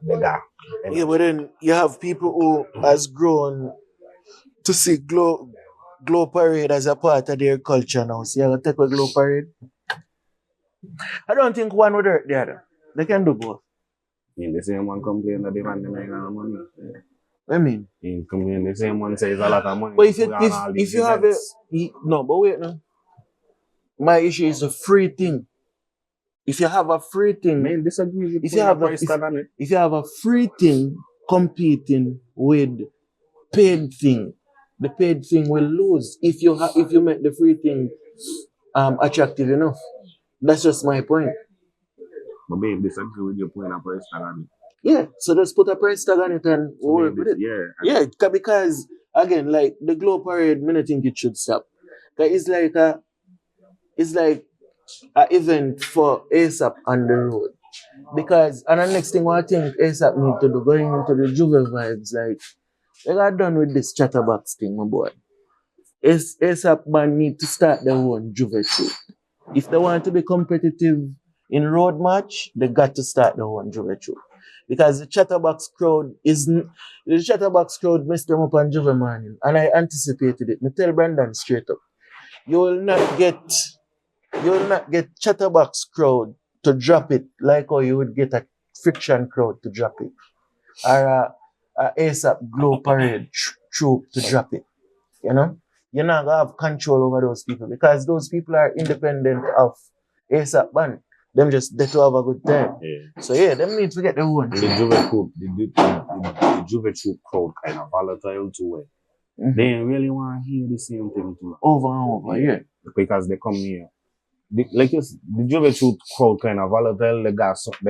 Juve troop got certain expectation. You know what somebody tell me? When Conris win road match with the salute thing, with that song, every judging point, the man used like 30 people. His troop was like 30 people. And when they reach the judging point, everybody was saluting, like uniformity. And that's why if ASAP band had a Juve troop this year, they'd have been more competitive. Yeah. But you need the biggest crowd. You need engagement. Yeah. That's why Smarlax been beating them. That's why when Smarlax band win, we have to scratch with more and I wonder like what go on, you know?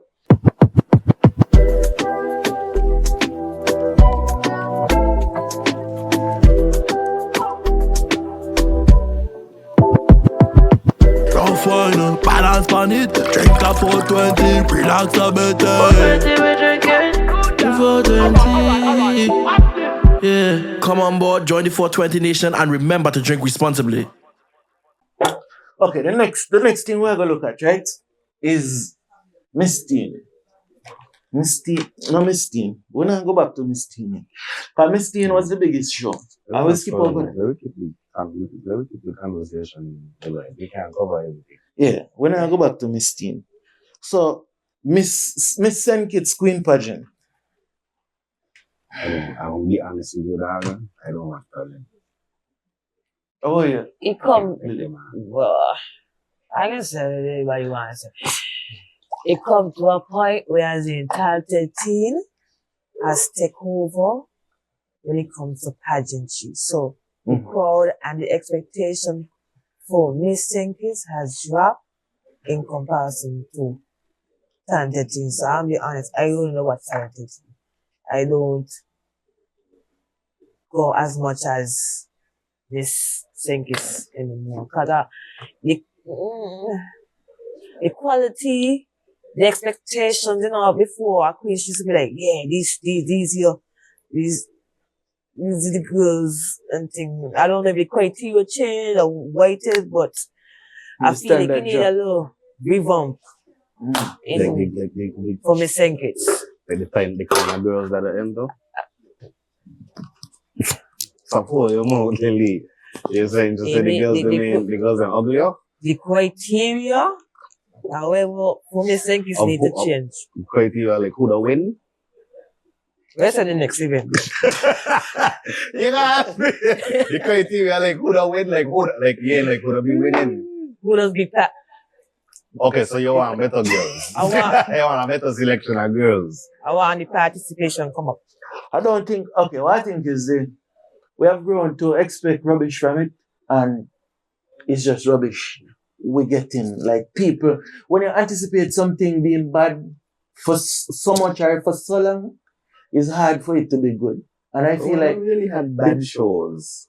Bro, it's not bad shows. I feel like people just... May I watch this show? No. What? Wait, you know what I mean? It's fun, you know what I mean? No, last two shows wasn't bad. What?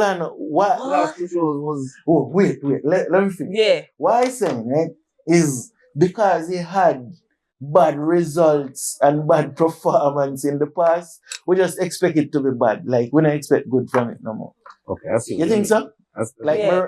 Like, I just feel like there were a few decisions and stuff where people just scratch their head and feel like, bye. He had a year. The man them over here, right? Tiptoeing about what I want to say. He had a few decisions. I want the participation come up. Are you guys saying that the girls are not entertaining? Are you saying that the girls aren't pretty enough? Like, what are you saying? Nobody's saying that. Okay, so speak plainly. What is the issue? Let me give you an example. For what I mean, as in terms, is nowhere you're supposed to have an interview segment and absolutely no participant is answering the question. Are all of them bossing? There's no way. To a point where you're seeing comments as is only 6 contestants, and somebody say, oh, I feel contestant number 7 need to win. As, for example, comments as in, if anybody crown anybody tonight, they cheat. And nobody deserves to win. Yeah. So it was a shit show in your opinion. Yeah. Okay. You know what I feel like happened? Pageantry has always been it's a promotion of like elegance. Not just elegance through beauty, but elegance through intelligence, how well this woman articulates herself and so on. And I think it has fully leaned in saying it's a Nevis to just, we're going to put on this pretty dress, we're going to put on this baby suit, and we're going to walk up and down the stage. But when it's time for these girls now to speak, after the times, I don't think they do much. I don't think they do much. Practice. No. I don't think they do much practice in the actual speaking. No man, they do. Do they get the question beforehand? Yes, they get a list of questions, and you have to anticipate all these questions, so you would prepare to answer all questions, but you're just getting one. That's why they would put the contestants in they're supposed to put the contestants in a soundproof room so they don't hear the question beforehand and so on. But what I'm saying is, I just feel like sometimes, bro, it's difficult to find 5 and 6 top of the line girls every year. So you're going to have bad years. And we've had some bad years with the Queen show in terms of contestants. Because when the lights come on and easy what them do. That's You know, easy what these girls do, you know, bro. Like, it's true. you hear the last show, people faint and saying, like, nerves. That's why I Nerves is hesitate not to. something to deal with. That's you know. why I hesitate to overly critique. I will say, don't put that critique on the girls. Put that critique on the vetting process. Like, prepare them better, give them more. Well, no, sometimes you come on a show and You gotta know what to you expect. expect. And some was coming and they here not come. No, like, no, that's beyond. Like, you know, at least come here. You know? I'm being so honest. Yeah, they say me blunt, right? Yo, I'm not, but yo, like, Really, I need to come down, you know. Lilly in the skin bar. No, sir. No, for real talk the thing. Yo. Cause yo, Yeah. Panda level there. like, this is a pageantry, Miss Kitts, and you want to tell me, you can't gel up in here. No, I feel like the bare minimum should be the bare minimum for a pageant. Like, the one thing that should be for a pageant is everything. The girls, the reveal of the girls should always be a wow. You're like, wow. What Like, you don't open up the you don't turn on the lights and it's like, why is she here? Cause it's like, this is a pageant. Pageantry. Well, let me ask a question. No, this might be controversial. But do you think plus size should be a part of Yes. it? Yes. Yeah. Yes. Yeah. Yes. Yeah. I think we reach a point in the world, yes. Yeah. So, Makes it a lot more interesting too. if the plus size is all good and well to have the plus size a part of it. However, when it comes to representing on the international stages, all that. Because the international stages have a beauty standard. Have whatever opinion you want of the beauty standard, but the international stage, a plus size, I apologize, a plus size female isn't necessarily catered for on the international stage. We don't only go regional stages. But even so, you're not seeing how fatty come from out of the other shows regionally. I mean, Let's be real. she might not win. But we're supposed to have 5 potential winners. I'm saying for the standard of the show. Culturama has had. Culturama ruined the thing, bro. Culturama had a lot. Culturama ruined the thing, bro. Why? Culturama dropped the standard, bro. So you feel like Culturama give one of the year. Culturama give the show to a fatty when a slimmers win. Because a character and all them madness there. Like international people care about that. Too much biasness ruin Culturama. I don't want to talk about Culturama. I'll just stick to Carnival. I love a plus size woman, but I just feel like a national Carnival show. It's against them. I miss Kitts. My book. My book. yeah. My book is against By them. what is accepted. And I tell you, because when you look on it, right? I heard the issue why we don't have any contestants in the Miss World is because a private person owned the rights for St. Kitts to compete in the Miss World thing, and they refused to sell it. I won't talk about that anymore. Let's move on. So that's why they don't have the international representation. But if when you look at a Miss St. Kitts, the competition is supposed to have no fucking boy. It's supposed to be, you know. And I don't know the reason why it would reach to a point where the selection is like that, but that's just my 2 cents. I could be wrong. You know? Moving on. Yeah. I think about it too much. They got roast for that. But yeah. Yeah, activate boat ride the 24th. Activate Ramon, pack out. That's our next big. That's a big hit for St. Kitts. Yeah. That's a big hit for St. Kitts. The boat ride, like I feel like in Carnival, all the boat rides just sell out. All the boat rides just divide. Like, boat ride is almost second nature to St. Kitts. Activate was on the smaller engine. The jump between Activate numbers last year and this year is incredible. Yeah, because it's so quick. The way it was Ramon this year, was Ramon. Well, last year it was Ramon. maybe they oversold it last year. Because that's another thing. It's an all-inclusive boat ride, right? Yeah. So they're catering for people. So how it is with these all-inclusive things. It's like they don't want to oversell it and then everything run out, you know? So I feel like that's what I did. Because people was looking ticket.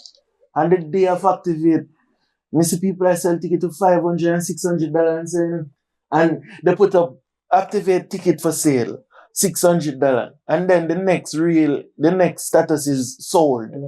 Like, so people wanted to go. So I don't think it's an issue of, like, it's just them choosing not to.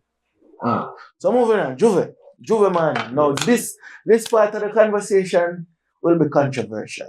Juve man, the biggest topic will come out of Juve this year, right? Excess at the big troop. Excess troop blow everything out of the park by a mile. Yeah. Right? One excess. Now, the talking point will come out of Juve this year is too much buoyant music being played on the road. How y'all feel about that? I agree. It was. I agree. It was excessive. It was in excess?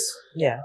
Here's my Okay. Here's my problem with the buoyant music. It's not the fact that it's being played on the road. It's not even the fact that it's being played on the road excessively.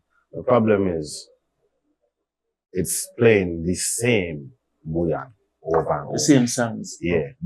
Because buoyant is very rhythm based. I feel like the DJ them could really do a better job at opening up the catalog and just playing buoyant, because you could almost, especially how we DJ them to play, you could almost play buoyant with what they do with Ableton. You see how sometimes they would back a sugar band inside of Ableton? You could almost mix buoyant like that, where you just play them back to back, because it doesn't really matter if people know the buoyant track or not, because the hook is the rhythm. And you really ever have a bad buoyant rhythm. So my problem was not don't play buoyant on the road, or problem wasn't even don't play a lot of buoyant on the road. It's don't play the same songs. Over. Okay, that was your problem. What's your problem? Okay, I was in Excess. Excess is one of the biggest troop now, and it's the biggest troop. Yeah. By and far. Sese is 50, I don't know, but international, they have a large crowd. Like 80% international. Basically. And I understand you want to cater to, be on a music where is more popular and wireless than the music. It's right. Fine. But it comes to a point where, as in, one DJ come play the same list, the second DJ come play the same list, the third DJ come play the same list. So you really hear any sugar band collision, couple drop it, cause they're drop popular. Drop it dead. Yeah. But he wanted to just get a little flavor of wireless. Bro, we have more than enough wireless music. I sit down there, I sit down before Carnival, and when I was going into the Carnival zone, I get kind of irritated that a lot of music came on Apple Music, and really sit down on YouTube and touch a lot of them old channels, or got a lot of the catalog of the band name music, and realize that we got more than enough wireless music to not be constantly playing everybody's music so much. No. Me ain't gonna take that as just because some people that say, well, just play Saint-Kitts music. Play them, we got a lot of music. Sugar Band got a load of music. Remas got a load of music. Even Collision got a load of music. I feel like a lot of the DJs, them look kind of play lazily. I might get hate from the man for that, but in kind of lazy way. There's an easy track list. There's an easy set list to pick up when a genre like buoyant is so hot. Okay. You pick up the hot songs, and especially on the road where you can always get forward because people come to get drunk and dance. And play the same thing over and over, but then expand the playlist, man. I agree wholeheartedly when you say the 1 and 2 songs being played too much. So the songs where them play was Best Friend from 1T1. Best Friend, Speedy Double, Yeah. and the Job Decision. Job Decision. Then there are the 3 songs and Drop It. 4 songs alone play for the entirety of the morning. They try to draw me down. Boy play. Yeah. Boy. Yeah. Yeah. So those are like 5 songs. Them repeat over and over. I have an issue with that. I see one particular DJ, I was in Red Devils first. I made a jamming good enough.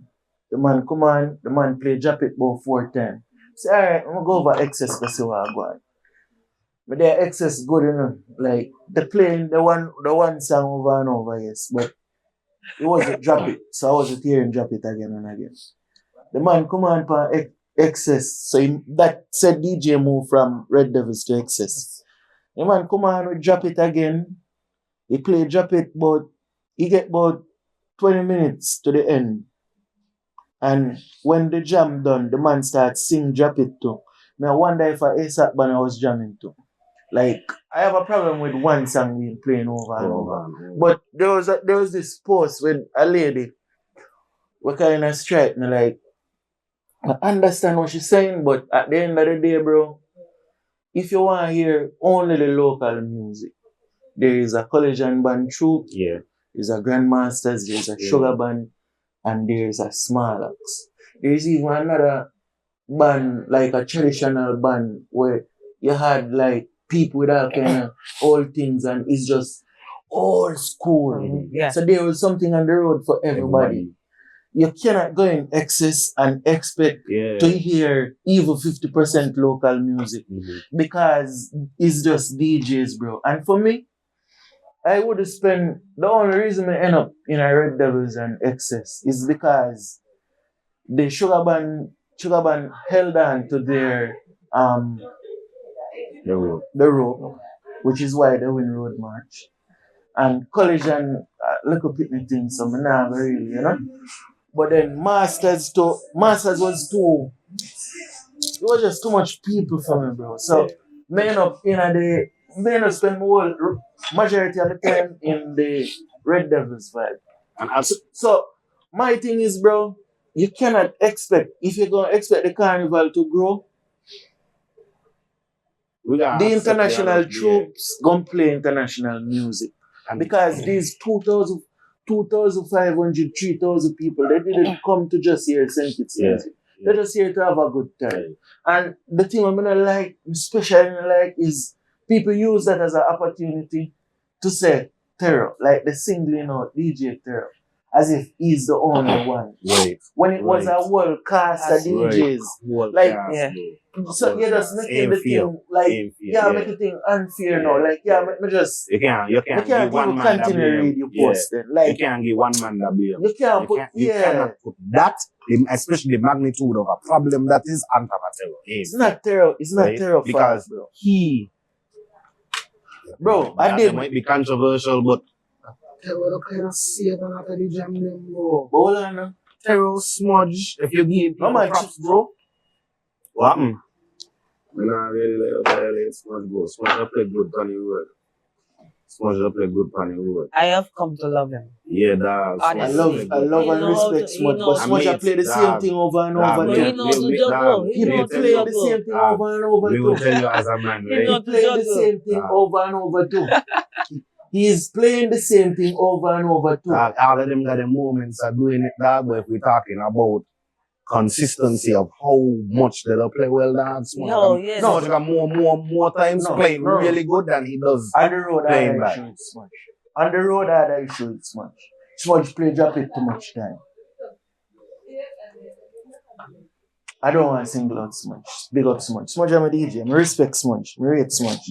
Because I understand with Smudge. Smudge just get a lot of unnecessary heat. But why saying?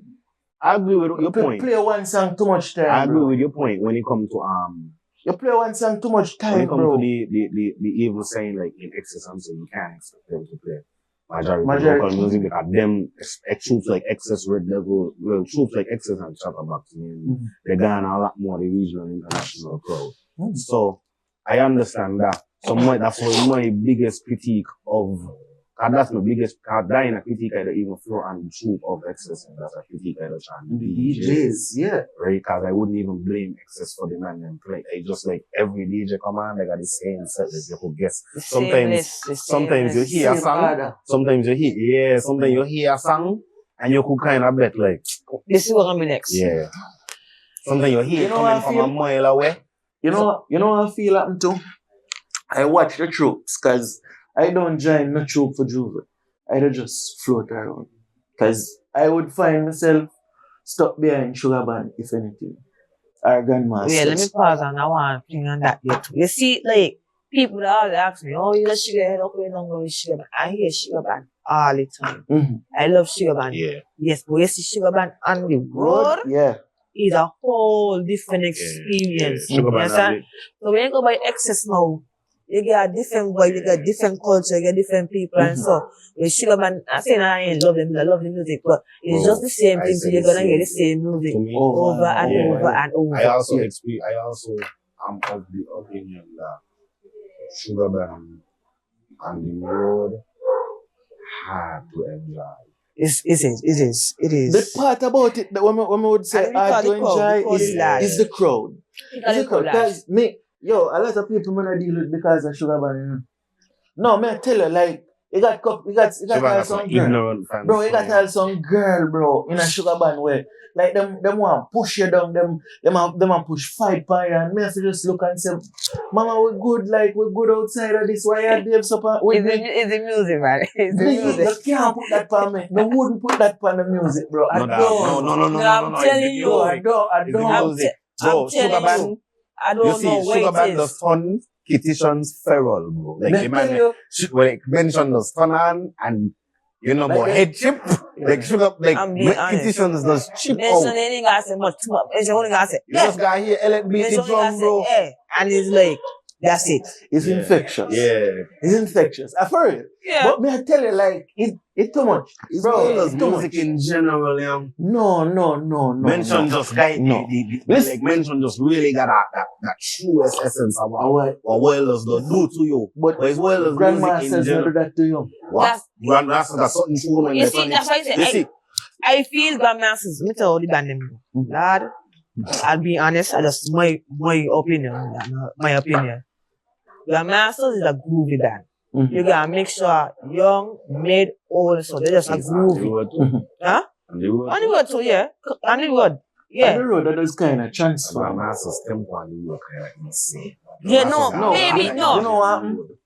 Well, I feel my only issues with grandmasters, and it's a general issue too.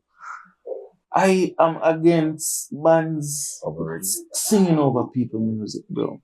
So in the parties, like when you go to a fete and the book grandmasters, the man them are sing 99% people songs, bro.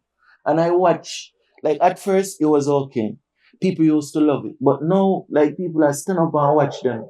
Like before Carnival, people used to stand up and watch them. Like, I have to wonder what happened. But now I see them man bring Dirty. You notice the difference? When Dirty are play, when Dirty and select, bro, it's a different thing. It's a different thing. Dirty rhythm the masters are different. Even if you play the same David was rhythm, it's just different. No, but you could tell if you really got a tune to your ear in music, you could tell even the same rhythm them, Dirty don't know and kind of use them something so how you want. Yeah. Different. Them man got pep to them now that they lose.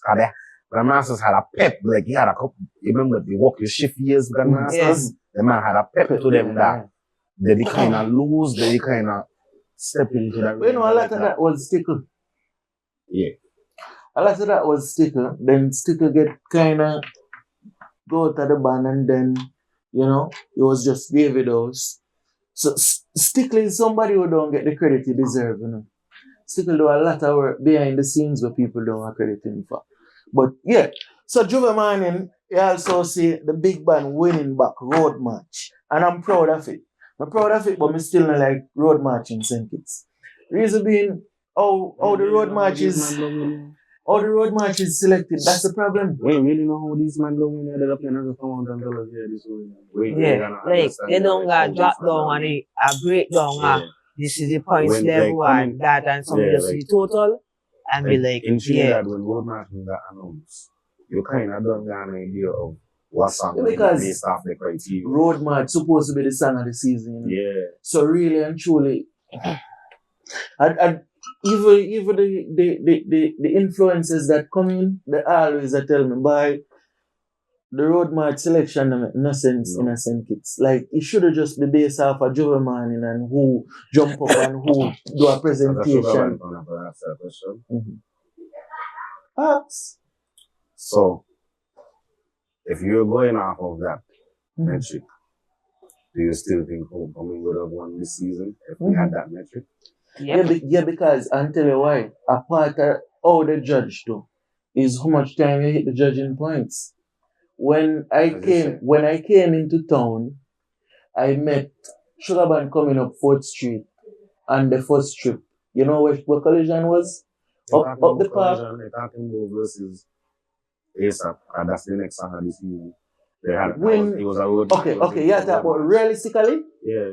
I'm asking you based off of that metric, the Trinidad metric, if we had that metric, Jamie could have win by far because all Trinidad selected is who, like the songs playing on the road, not just you singing it to them. So how much them count up how much time the DJs are playing the songs throughout the season and saying I saw them select it in Trinidad. That's how I feel like the metric should be. Yeah, but then based on the same Kitts metric, Sugar Band won. Yeah. Like fair and square. It was tight between, and I feel like we don't give Collision Band enough credit to them. But Collision Band has figured it out. Props? I always do. Collision props? I'm a realistic person. Okay. So, the problem with Collision, you cannot compare Collision to Sugar Man. You can. It's like comparing Usain Bolt to Asafa or Yohan Blake. You know? But it's mentions era. You're living in mentions era. You're a boy in a man's house. But no, I agree. But the conversation you cannot compare. You can't really stop people from having conversations. No, naturally. It's a natural thing for people to because in my opinion, the masters ain't really in the conversation between them two. It's between them two. Them two is who right now. What I would say, right? I'll tell you if you disagree. When you go like Boy and Invasion, right? Collision Band performing. Anybody moving? Not really. You ask, they don't give Collision a good time. No. Collision come on after Signal. There was Signal, then Smudge, then Collision.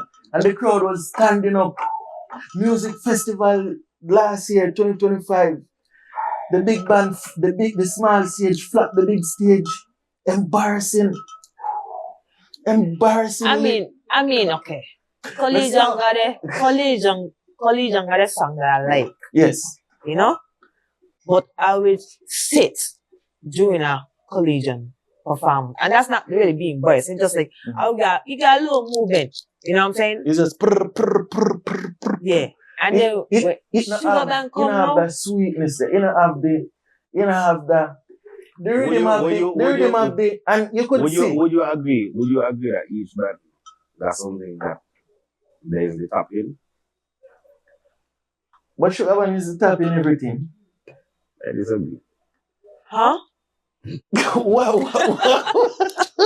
No, what Sugar Band because you could probably make a argument for grandmasters have more kind of sweetness. Ladies more, but then Sugar Band got that too. They do. But that's one thing. They thump up that. Okay, let me say this. In my opinion, Collision can be. Let me not make my opinion an objective one. Let me say my opinion. Like, I think Collision has become a better role than. I think what makes people stay away from Collision is simply just the kids.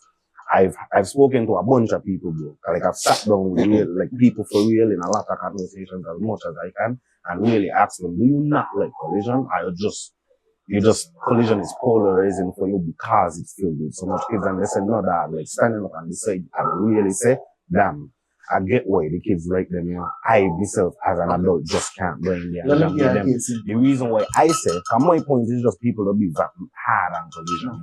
You know. Sugar Band had that, you know. People used to say about us, you know, when we was in Sugar Band. Wait, man. Sugar Band had that in what year? Years ago. No, what year? What year was it? Like, what year? 2001. I was like 2001. Like 2000.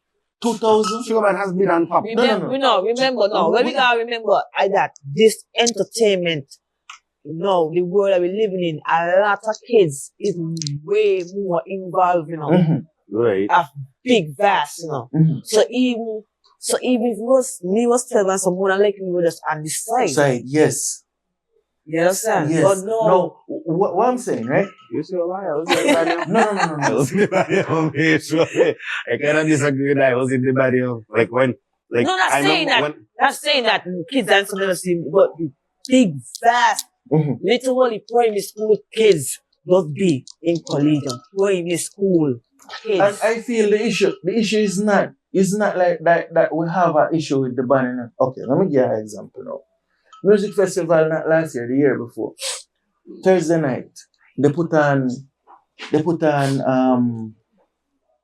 what the big band name? Small Acts. Right? Small Acts. Small Acts. Music fest, right? But that's Small Acts annual music. Like, man, nobody. Small Acts sweet. Sweet music festival. But what I'm saying now, when they put Collision on this year, the crowd was standing. I feel like, and then you had the section to the right of the stage when the kids are tear down the fence and so. So what I'm saying is, there's a jump pattern like a brr, brr, brr, that's attractive to kids, but adults can't, like, we don't have the energy like constantly. So Sugar Band is music. Yeah, Sugar Band would come, music. Like mention music come, with pep. Like mention and come, and I'm gonna start with don't stop the tempo, and then build up. Yeah. By the time we reach in the prime, the crowd done ready. Yeah. But Collision and come right through. So it's like you're not connect with it. The catalog to kill it. You can't compare them. Bro, I do some mix with Terror. With the top 10 then. Collision got them songs, bro. But the thing is, they not introduce them to the young audience. So they're building that catalog with the young audience now. You know? So, like, in years to come, you're going to be Pressure, the throwback song. You know, all them reverse the thing, them and so them nah sing them song that you know what I mean? No, Collision, that song is a real nice. And it really it's a real nice groove to it. Yeah. They have the thing is a nice especially if they was to sing it in a groovy style. I tell you that. You know what I'm talking? The issue with Collision Band, you know the missing link to Collision Band is Akai. You feel so? That's the problem, bro. That's the problem. The core of the band, Akai played a instrumental role in the development of the band. So when we do the top 10, I realize, I listen to the song, I say, hold on. Like 90% of them songs are Akai in them, like all of the throwback hits. Akai was a part of them, bro. So it's like Sugar Band have mentioned, but right through mention and everything. So he could build up comfortably on that. But Collision good. We don't have nothing against Collision. Collision good. That's all. Collision good. So yeah, moving on from Juve Morning. Sunset. You want Sunset? Yeah, I wish they relate though. I wish they say call it for Sugar Band, honestly. No, I'm being real, for sure.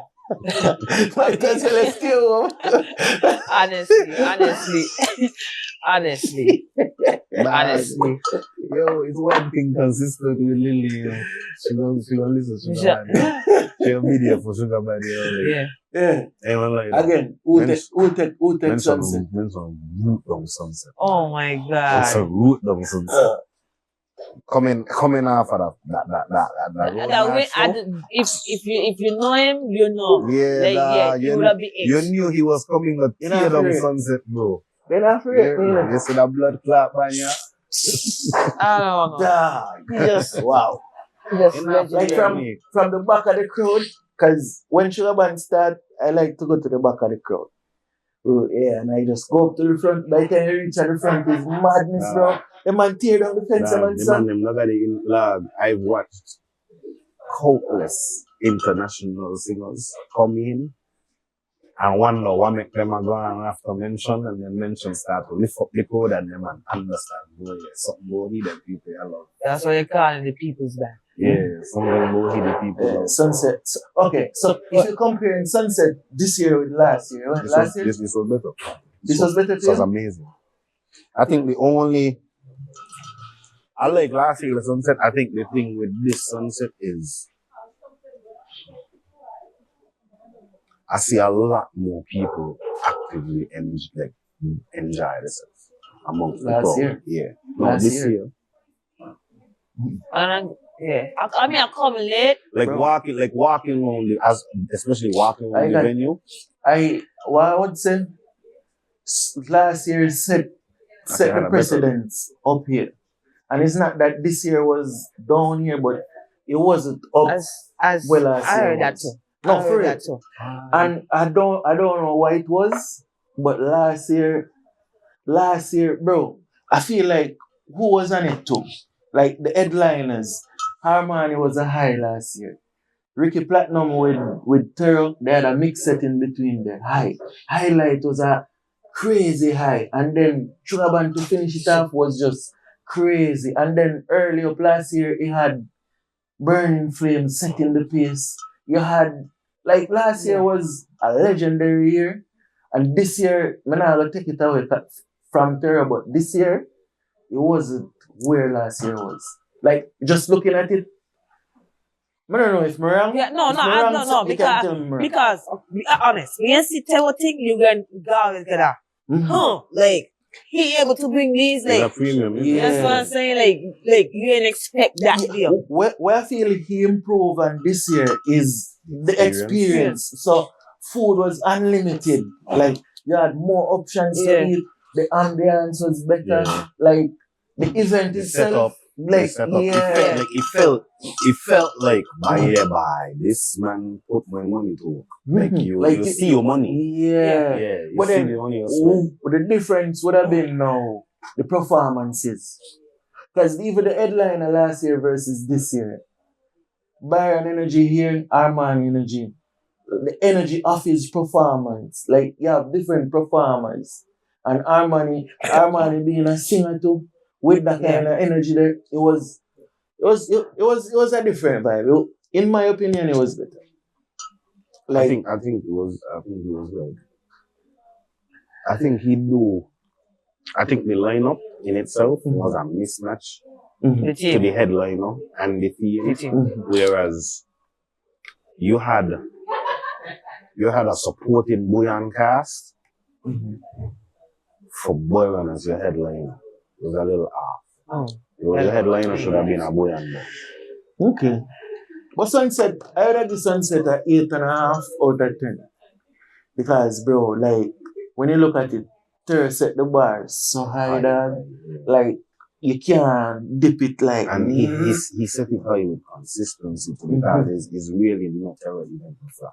None. Like, honestly, really honestly. Like, right now, we're in a Terror era. It's like what we mentioned with the bands. Yeah. In a Terror era. You give me my foot. Right now, we're in a Terror era. Like, Terror. Like, the man now miss, bro. And if he pull out the calendar he did this year, no scratches, dog. He got way more events this year than he ever had. Well, no, it's this year more events, dog. But it seems like all of them is on.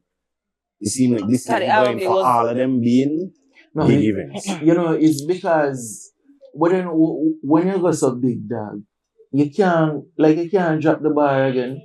I may tell you, Revive gonna be crazier than Revive. Right now, I tell you, Revive probably gonna be crazier than Summer Crush. Huh? I don't. Huh? It's Summer event live. Bro, Revive, man, tell you, Revive gonna be crazy. The R&B event. You know, gonna be better than Summer Crush will be. For some people, right? Summer Crush will be the event that yeah, I feel. Summer Crush it he Breaking Dawn. Kind of. Yeah, like. You know? Oh, Breaking Dawn can't touch Summer Crush right now. I understand in a way, but like Breaking Dawn, Breaking Dawn just got he just got. Breaking Dawn is probably one of the most pure fun events. Yeah. Like you're gonna go Breaking Dawn and you're gonna you can't really say you People up in VIP standing up on the wall, sweating here, dog. Like, people are standing up on the wall over Carnival, people are breaking down. It's just fun, you know. But in terms of stature and numbers, I'm so damn in the same league. But if we're talking about pure fun and experience, dog, you can't take breaking down comes. Yeah. But Revive gonna be up there this year. Revive going nice. I'm breaking down. I wanna we only truly successful beach events. Yeah. Revive up there. Revive coming. No. You see, me too. Breaking down is when I could tell you all ladies them to make sure they come out to the happiest. They're more like laid back. Yeah, you know what I mean? Like the girls that breaking down is like a top notch. Is probably we only real beach event that really come out like our beach event. People will come down in the cover up and the bathing suit. Like they'll get people to come out in the thing. Breaking down is a vibe. Yeah. Breaking down is like the last surviving child. Inception, like, is a shining star. Right? Yeah, definitely. Sweet, man. I'm not gonna lie to you, it's sweet. Like, all of the breaking downs I've been. I rate the move, I rate the business move they just make too, where they keep their cancel the day into this one, so that they could do both next year. This year. They can say the last one. I feel like it's smart. They shouldn't bring breaking down to Carnival. No, I love that. You went during December, man? No, but breaking down was a beautiful. I hear it was good. It was good, but Carnival was in need of a day event. You know, I had none this year. And it was in need of it. It was missed. We're going to see. It was missed. We can't write it off, but we're going to see. Carnival is in need of at least one or two breakfasts. Yeah. I agree with you. But they should call it something different. No bad. Shouldn't call it breaking. No, they shouldn't. I don't lie. Inception, I truly believe Inception could forget about everything else and just build up Breaking Down. They got, like, to me, Breaking Down is such a good event, dog, and it's literally, like, people, the fans literally don't really want nothing else from Inception. Like, if you give Breaking Down, they're satisfied. Like, Breaking Down. My problem with it was the local audience didn't go to the first one. It's only the foreigners went. And it was still successful.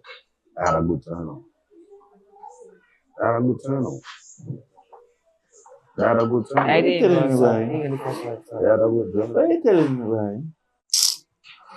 Remember I showed them events and I showed the too. I had a good turnout. Get some California moving. Breaking Down Sundays. The small tent what they had in front of the stage could have fit everybody who went.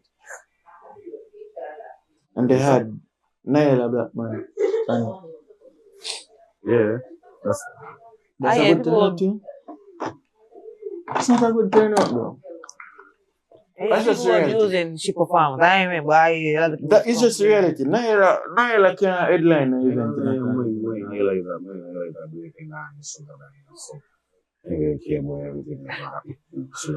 And then you know the next thing why I had like it just needed more covering too, bro. Like by the time the sun come out, people in the makeup, everybody makeup kinda sweating off and you know, the beach does kinda like the beach and the vibe at Breaking Down. Yeah. I don't know that. When you have a brand I think the mistake they make would be the Christmas one is they take it off the beach. Yeah, people were saying that it should have stayed. It should have stayed. Yeah, because it didn't have it was like the Breaking Down, bro. Like don't like that's one of them things, bro. Like if it ain't broke down, don't fix it. But like just do the same thing over and over and you're gonna be quite fine, dog. You're gonna get the turnout you're expecting, you're gonna be fine. Just put it back on the beach. Just don't take it off the beach. Put it back on the beach. Don't even move it from over Carnival. Just put it on the beach. On the beach, yeah. It's a beach fit. You know, the next event was after sunset. He had Anchored, and he had Small Island Jam, Panorama, Panorama. I feel like Panorama should be cancelled. What? I feel Panorama should be cancelled. At this point, bro, if you have one person winning all the time, there's no motivation for anybody to join. You can't tell me nobody else do good enough for one of these times somebody else win. You don't listen. You don't listen. EBJ by?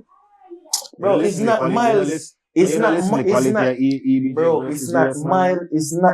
miles away from the rest. Somebody else can win too, man. One EBJ. Buckler. One banner win too much, man. One. You mean to tell me nobody else ever win? If Sugar Bang up on a run right now and win about 3, 4, 5, 6 years, he not complain, yeah, but you got a problem with EBJ. I wash out the man them. One EBJ. It's not like you're washing out the man them. Yes. It's not a washout. What EBJ does outside of just playing dog is that EBJ performs better than the rest of the man them. I was there last I think I'm going to take a little bit from the culture though, because at one point, We can't no steel pan was being played and so forth and so on, and then that kind of lose the culture in a kind of standpoint. But what I'm saying, but I mean, when they used to bring them back just on the road, so they just used to be playing on the road before they come to a competition. Yes. Well, I feel like if you feel like it's only one band that is getting only the standpoint, then you could bring them back on the road. You could bring them back on the road. What I'm saying, right? The competition. What they say? You can't stop. They say, thing that is sweet and encouragement. What? What I say in the again? Somebody else should win, dog.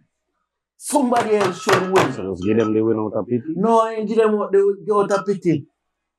You're not supposed to win so much time.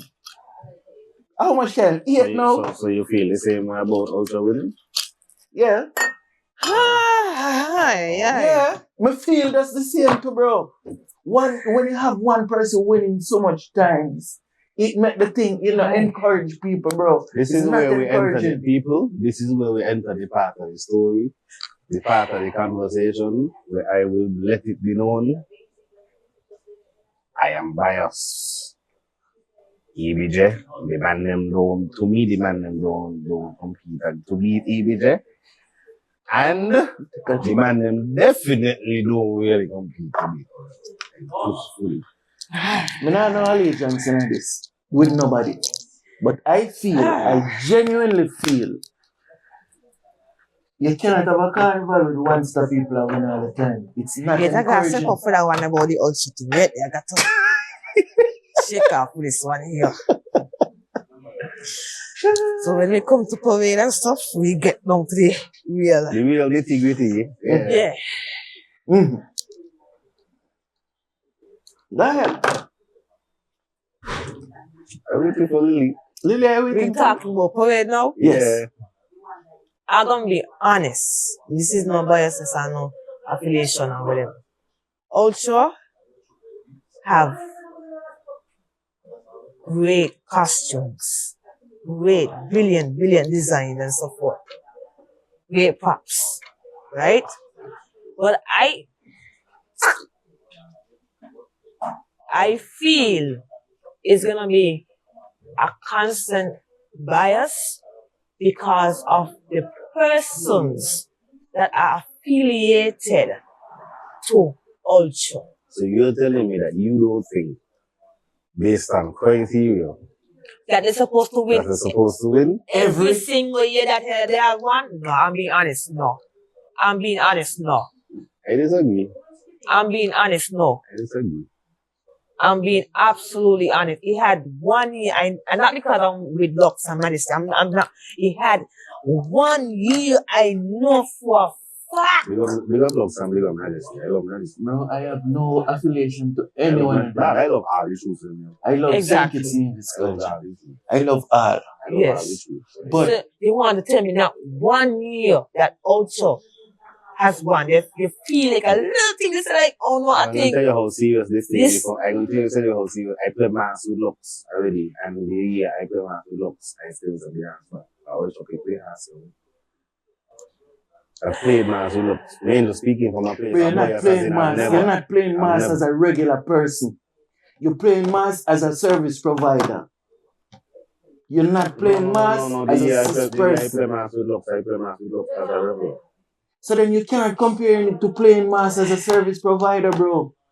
That's my thing. Like, bro, I don't have an affiliation with none of them. None. Okay. Right? I just feel like as somebody looking at the carnival, bro, it's not encouraging to have one entity winning 100 times. It look away. Give somebody else. If it's fear, it's fear, honestly. Because if they're giving it, they're giving it. You understand what I'm saying? But I feel you come to a point where I'm saying, it's just, there are a point where certain bands are bringing it each and every single year for them to say that it's only deserving to one band. Here, next problem I have now. Carnival, right? Carnival, right? Well, here the next problem I have now. Yeah, no, me not move off of it. No. I understand that's your opinion. Me not move off of the soapbox with Julie.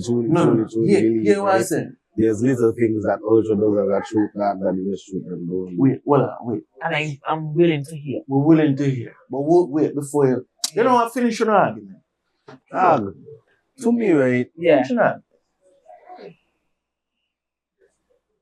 Let's base it off of what you said earlier, off of just the criteria that exists in singles and leaders, which is very judging point based.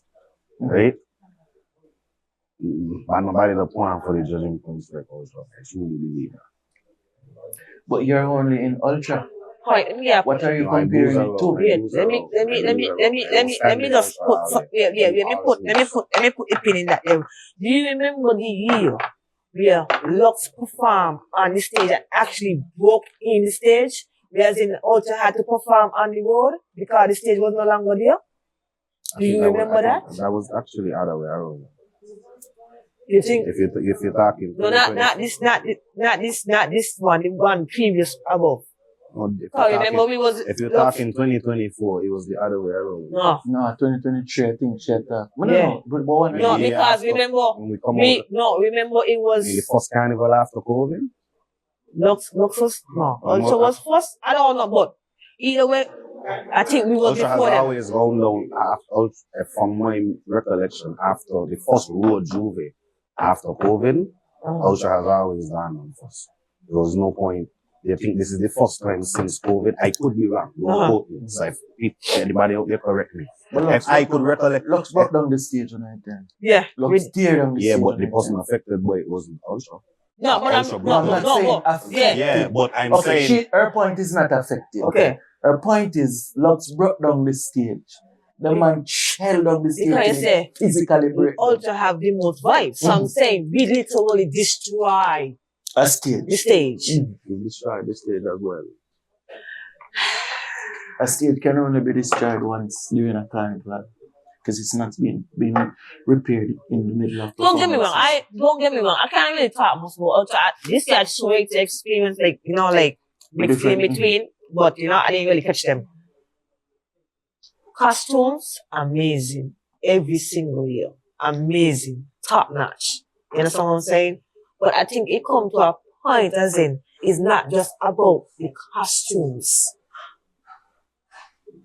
Anyway. It's about the person who are wearing the costume. The costume is supposed to wear you. You're supposed to wear the costume. And it had a year that Lux was wearing those costumes. So you feel like it's biased towards Ultra then? Yes. I second those notions. We're moving on. The next issue I have with Parade, right? I feel like that's usually like the default when you're getting your ass. I feel like when you get your ass handed to you, eventually you scream worse. No. How am I? I feel like every time I turn up to this park, and I say, but yeah, I come to challenge you, Every time I come, the person I challenge put hands no fuck on top of me. To the point where it's like, I say, I feel like I'm plotting against me, dog. Hey, no way I'm gonna watch this man put hands on me every time and ain't do nothing about it. No, bro. What I'm saying, right?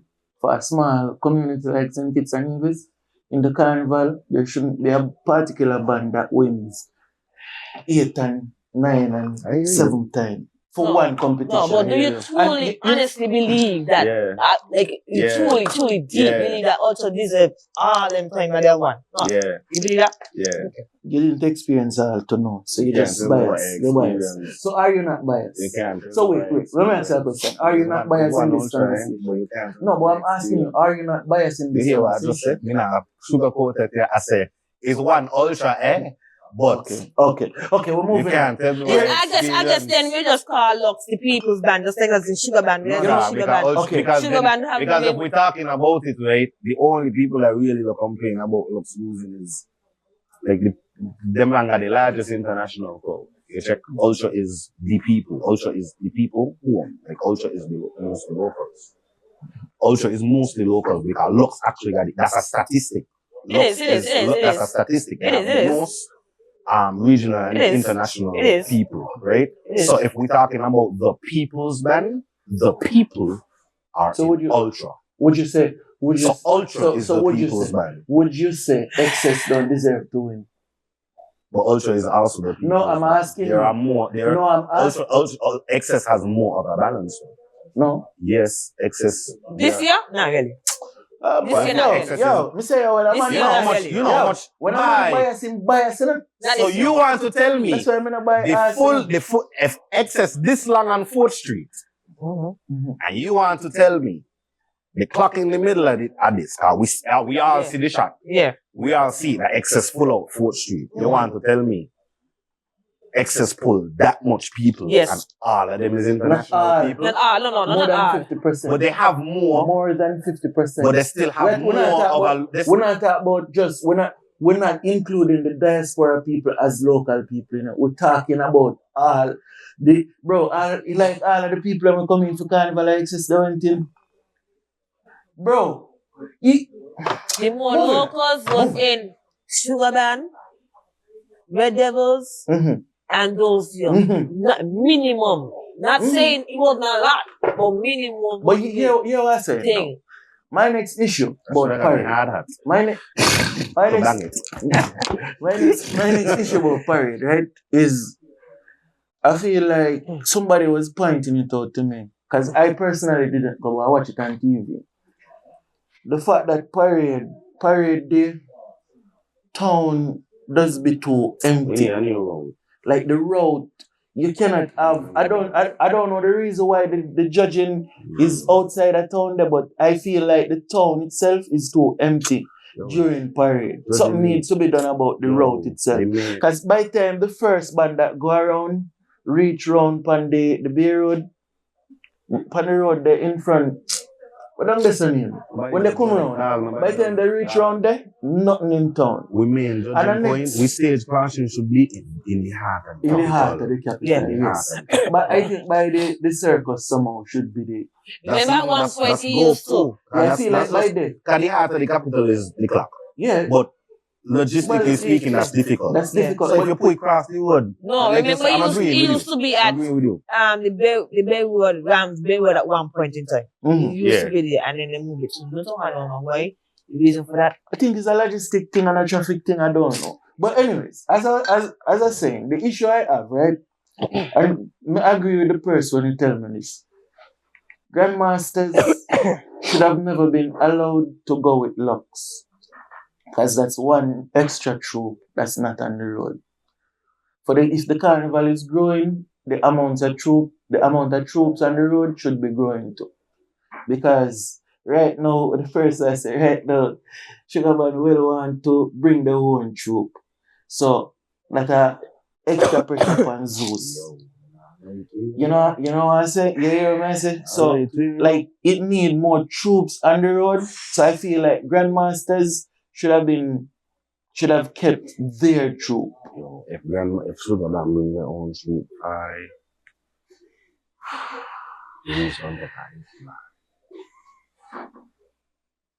I feel like that's the direction. Say one the bands them too. Have a troop as well. No. I'm not saying all bands should just have the troop, you know. But Grandmasters wasn't supposed to be allowed to go with Lux, because you're joining two troop there. Remember Grandmasters used to have their own troop, you know? Yeah, so all the fans gonna automatically So I feel like it's an addition to Lux when Lux not needed it. And in collision with No Valley. Mm-hmm. But No Valley win the thing. No Valley win one of the segments this year. King of the Band. The King of the Band. They won King of the Band last year. So No Valley safe. No Valley safe, but one to the other smaller troops. So when you look on it, it's like the amount of troops on the road going down. That was the point the person made to me. But that's also because that feel expensive. It's real, exactly. It's really costly. Yeah, but that's why. Really costly. Remember, we used to go bank and all them things, you know, and then they say the quality has evolved, and that's why a lot of them have. Like even with Zeus, you take Sugar Band away from Zeus. Zeus Capital takes a huge hit because the man know they can count on. But yeah, most of Zeus is Sugar Band fans. I got friends. Them girls is hot girls. Them girls do not come in excess.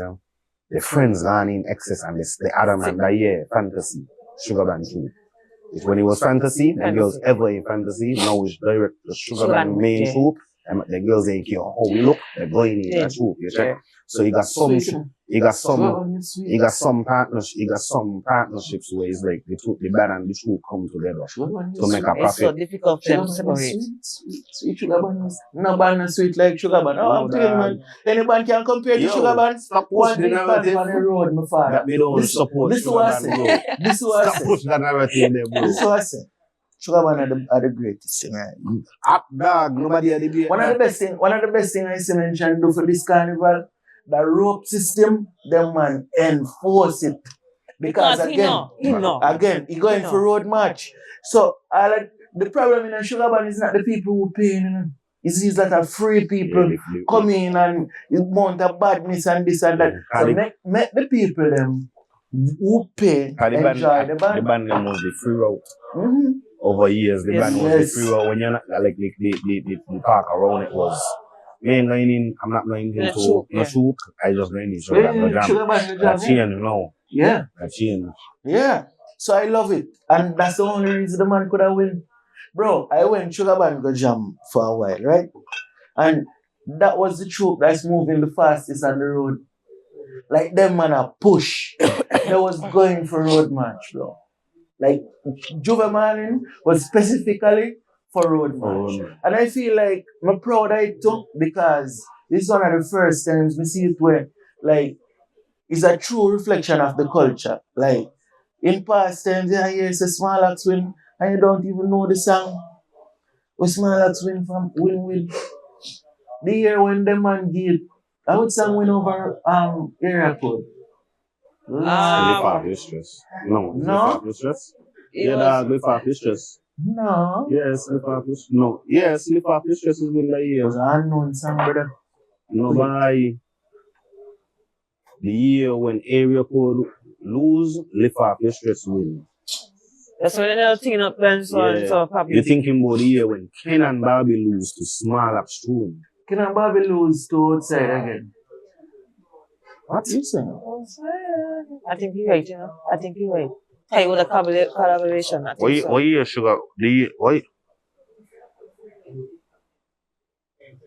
That's the year when I think Sugar Band had the song with Emma too. No, but I know before I mentioned that the song was before Emma. That's before COVID? Yeah, wait. Because them on the side too. No, man, I tell you, the year Small Axe win that year, you know, Grandmasters win. The year when area code lose, Small Axe beat. Small Axe beat area code blue. Small Axe. Oh yes, remember because there was the flag was an argument, you know, when they were saying, oh, they gotta be Small Axe win because they had bigger flags than St. Kitts. That was the year. That was the year with Ken and Barbie. No, I think. No. Where I get it wrong? Oh yeah. Wrong, bro. The year with Cannon bag, the year with Cannon bag, I remember that with the big flags. Yes. The year area code lasts to lift off your stress. I take you away with that, yeah. And then with smaller thing with the big flags. Lucas them come up the road with the rubber weights them, and people was arguing that area code loose to lift off your stress. Because everybody was saying that is why it was foolishness. Because everybody was like, oh, okay, if smaller crew win, with them flag and come because sugar band lose. Yeah. Area code loose to lift off your stress. We'll fact check that one. We'll fact check that one. Okay. So I'm going to wrap up. People then feel just talking about sugar band, you know?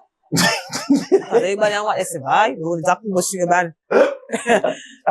No, I'm going to wrap up. So, how was Carnival then? If you're looking at Carnival, what you would say need improving for Carnival coming up? I think they need to, the committee, they have the great hands down, one of the best. Yeah, especially this year variation of it. Year variation of it. It's the best. I feel like the committee is the best it has ever been. They make conscious effort to even though I don't agree with EBJ winning over and over, I feel like they made conscious efforts to make the judging as fair as possible. Bringing in overseas judges and even the production of each show. Even the production and the smoothness really of it. good. Yeah. I think the addition of Desi was a good addition. In the production, but Desi was always there. Desi was always there doing the same thing. It's just that the GRD. She also put more into a position to actively make decisions, right? And I think that helped a lot. Yeah, the shows are generally well produced. Right. And I mean, a lot of people just overlook the work with Pro Video Productions do. Yeah. Because, again, like, I feel like when you do something so good, it's almost expected of you. But I always tip my head to Pro Video Production. Like, if I was to say I'm inspired by anything in St. Kitts Nevis, my boy, Pro Video Production comparable to anything across the region. Like, screens, audio, visuals, like, real, like, proper things, my boy. Yeah. What you were saying about Sugar Mass, what you would like to improve? Just revisit the back analysis. Make that feel more like a we need that. I think I had an idea to like, I feel like they have more young heads there. I feel like a little bit more could be added. Because they'll make improvement into making Sugar Mass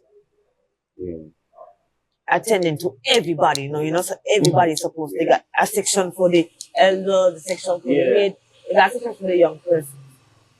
That's right.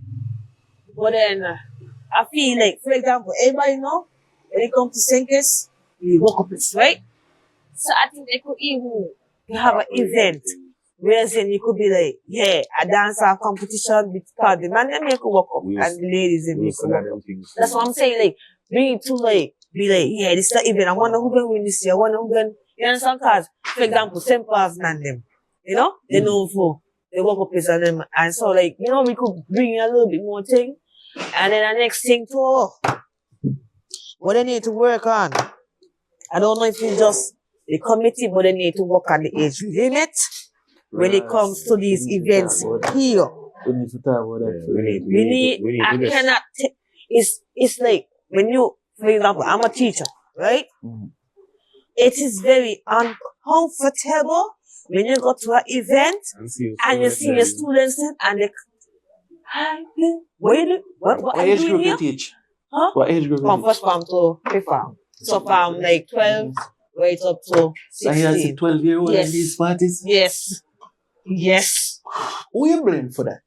Because I feel like you have barriers to the blame. So the first barrier is the parents. Correct. Because who is buying these tickets for these 12-year-olds to go to the event? The parents. Anything, a lot of these parents. So who purchasing them? A lot of these parents in there. Bro, a lot of these parents bring them. Really? A lot of these parents entrust the children to the bigger cousins and so. And then I post the pictures and saying 20s.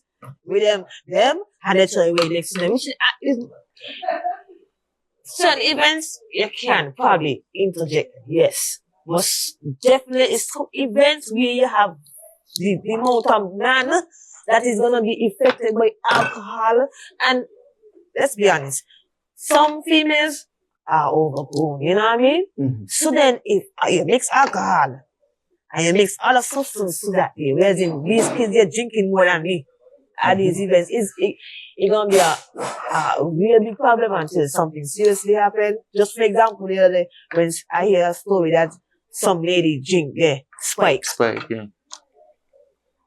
Like, and even if that happen, it's gonna just be a 2-day thing and then back to regular scheduled programming. I feel the only person I blame, 90% of the blame, is the parents, because who is purchasing the ticket? Who is clothing them? Who is paying for the makeup? And the final thing, who is to be held accountable for where this child is at night? These children are not you cannot go do a makeup. Majority of the time, all of them full of makeup, you know, like the faces are painted on. Now, if you are telling me you see a child coming in today with face makeup done, you know you are aware of an event happening. Zane? yeah.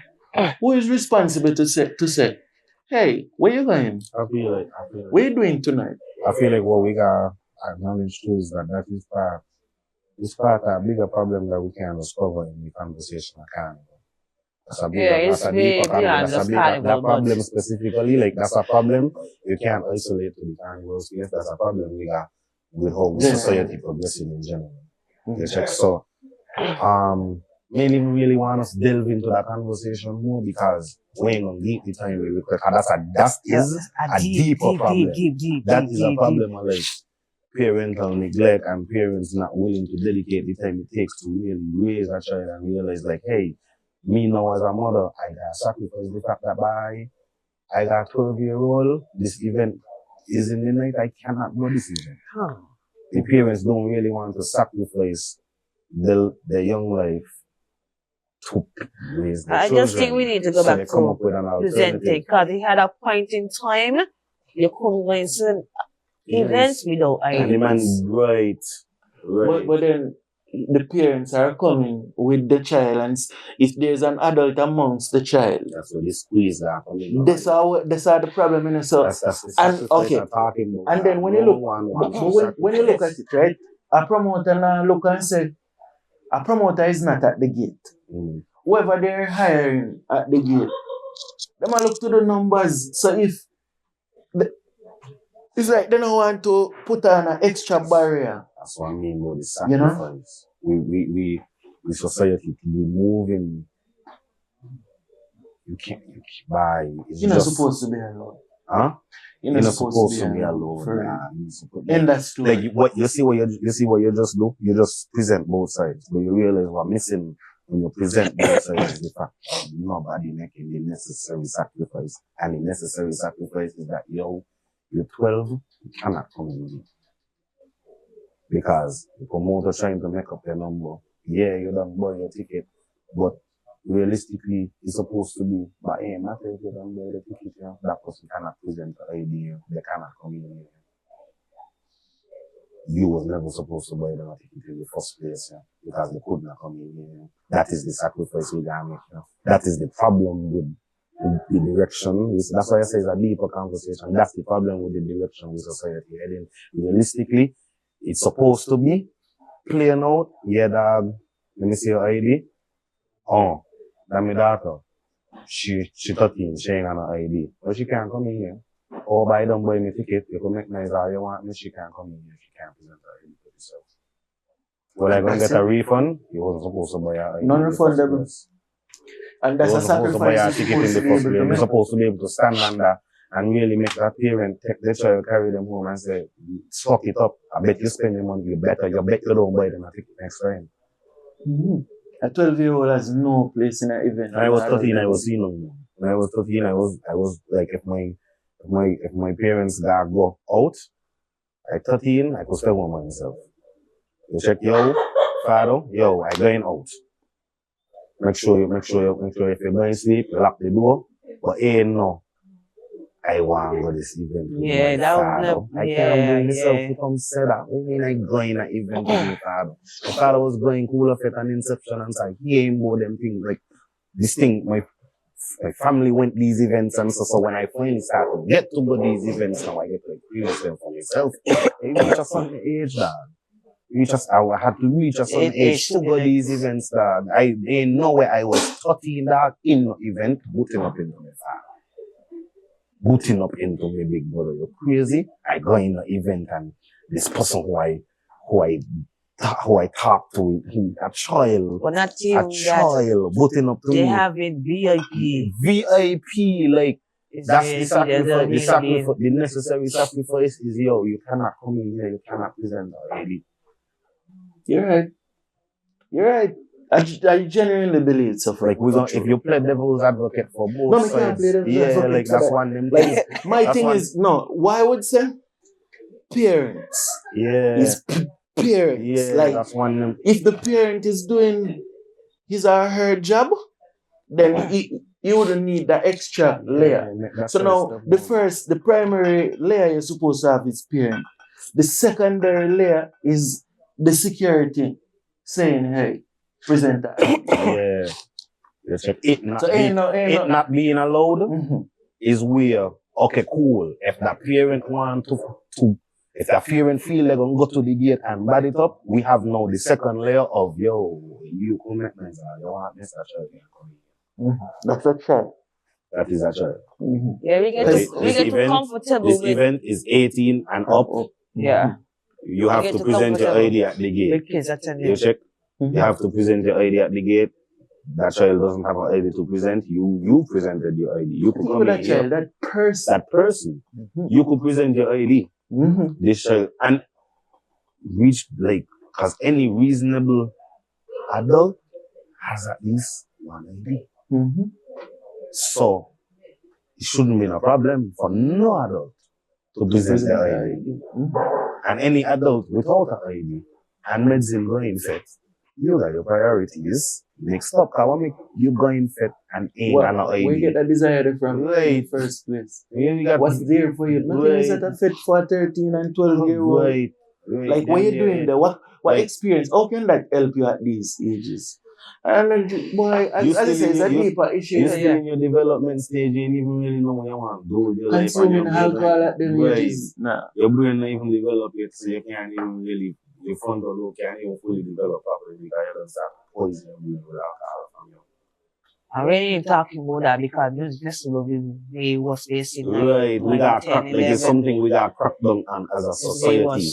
Like we ain't something. So the problem is if the government event isn't clamping down on it. Exactly, it's difficult. Why difficult to tell the private promoters? Because again, and that's what I said. Like events is a thing where very few and far in between them make money. Most of these events losing.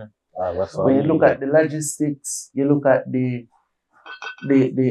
entertainers. Because when you go in on a Jamaican level, the prices of these artists are charging astronomical, my boy. And the next thing, music festival kind of raise the bar too, because when you look at it, $150 for a music festival ticket should never be, but it can happen because music festival is the government, so they make back the money and the economic impact of the show. But when a private promoter will say, hey, I'm bringing Mali 2 artists and I want $200. Yeah, like people are looking and say, what? Music festival may only pay this to see Cartel, Spice, Javi, Chicane Club, one lineup. Them now look and say, boy, music festival, the government. Exactly, yeah. They have the so there's a lot of things we could have talked about in terms of entertainment, but as it relates to Carnival, Sugar Mass is a growing product. Yeah. You know? And if you fear outsiders, then the Carnival going to stay smart. Yeah. So you have to embrace the outside music, you have to embrace the outside culture coming in. The most you can do is put things in place to safeguard your culture. You know what I mean? Is Sugar the Mass little, looking good, is the bro. Lewin, is the like our the solution to the problem of preserving the culture isn't exclusion and the people who come in. That's not the solution. That's not the solution. And I would never advocate for that being the solution. Mm-hmm. The solution is simply us, the committee, putting an active effort into coming up with a solution. Like there's solutions there, you know. There's solutions there. You don't take a little extra effort. There's solutions there. There's things that aren't working and there are things that can work. So But there's solutions. at this point, right? You cannot tell me 1 hour in a carnival. Or the Queen show, you cannot take out the Queen show. No. That's what I think. Like, the answer to none of the answer to not all of these stuff, even with like preserving the culture and them kind of stuff, are putting stuff in place to preserve the culture. I don't think the answer is remove anything. That's not my opinion. Okay. I don't think the answer is stopping nothing that consistently exists. Right. It is simply tweaks, Yes. revamp, rework. Okay, cool. We try Bacchanal District this year. I don't think the solution next year is for them to simply dash away Bacchanal District. It was to sit down and assess why didn't Bacchanal District work. Compare it to an existing formula on the same thing. But first, you have to be honest. You have to be willing to be honest and say it didn't work. It didn't work. Yeah. Because you have to be able really to and accept truly, that. I could play a devil's advocate as much as more. It simply didn't work. It didn't. And again, like, I could see both sides of the coin, but something got to give. Like, they have to make it It's a word you don't use all the time. We can play devil advocate for the sake of conversation, but the reality is it just never worked. Yeah. Like, it never worked. Yeah. It's really and true, it never worked. And it's up, like, that's, like you said, like, we've been saying all night, Carnival is a growing product. So we're gonna have these wars. Yeah. And these wars are fine. But the solution that we've been taking over the years of, damn, this ain't work this year, so this next year we ain't doing that at all. No. Sit down, assess why it didn't work, and let's inject more solutions into it. Really find a solution to the problem. Take the ego out the fact that people complain about it. People gonna complain, people bash you on the internet, but we, as the organizers, something like Bacchanal District where it was Carnival this year, as the organizers, people bash it dead. But like, that's gonna happen when you ain't work. Need to have a SWOT analysis, as in the strengths, weakness, the opportunities, and the threats. Yep.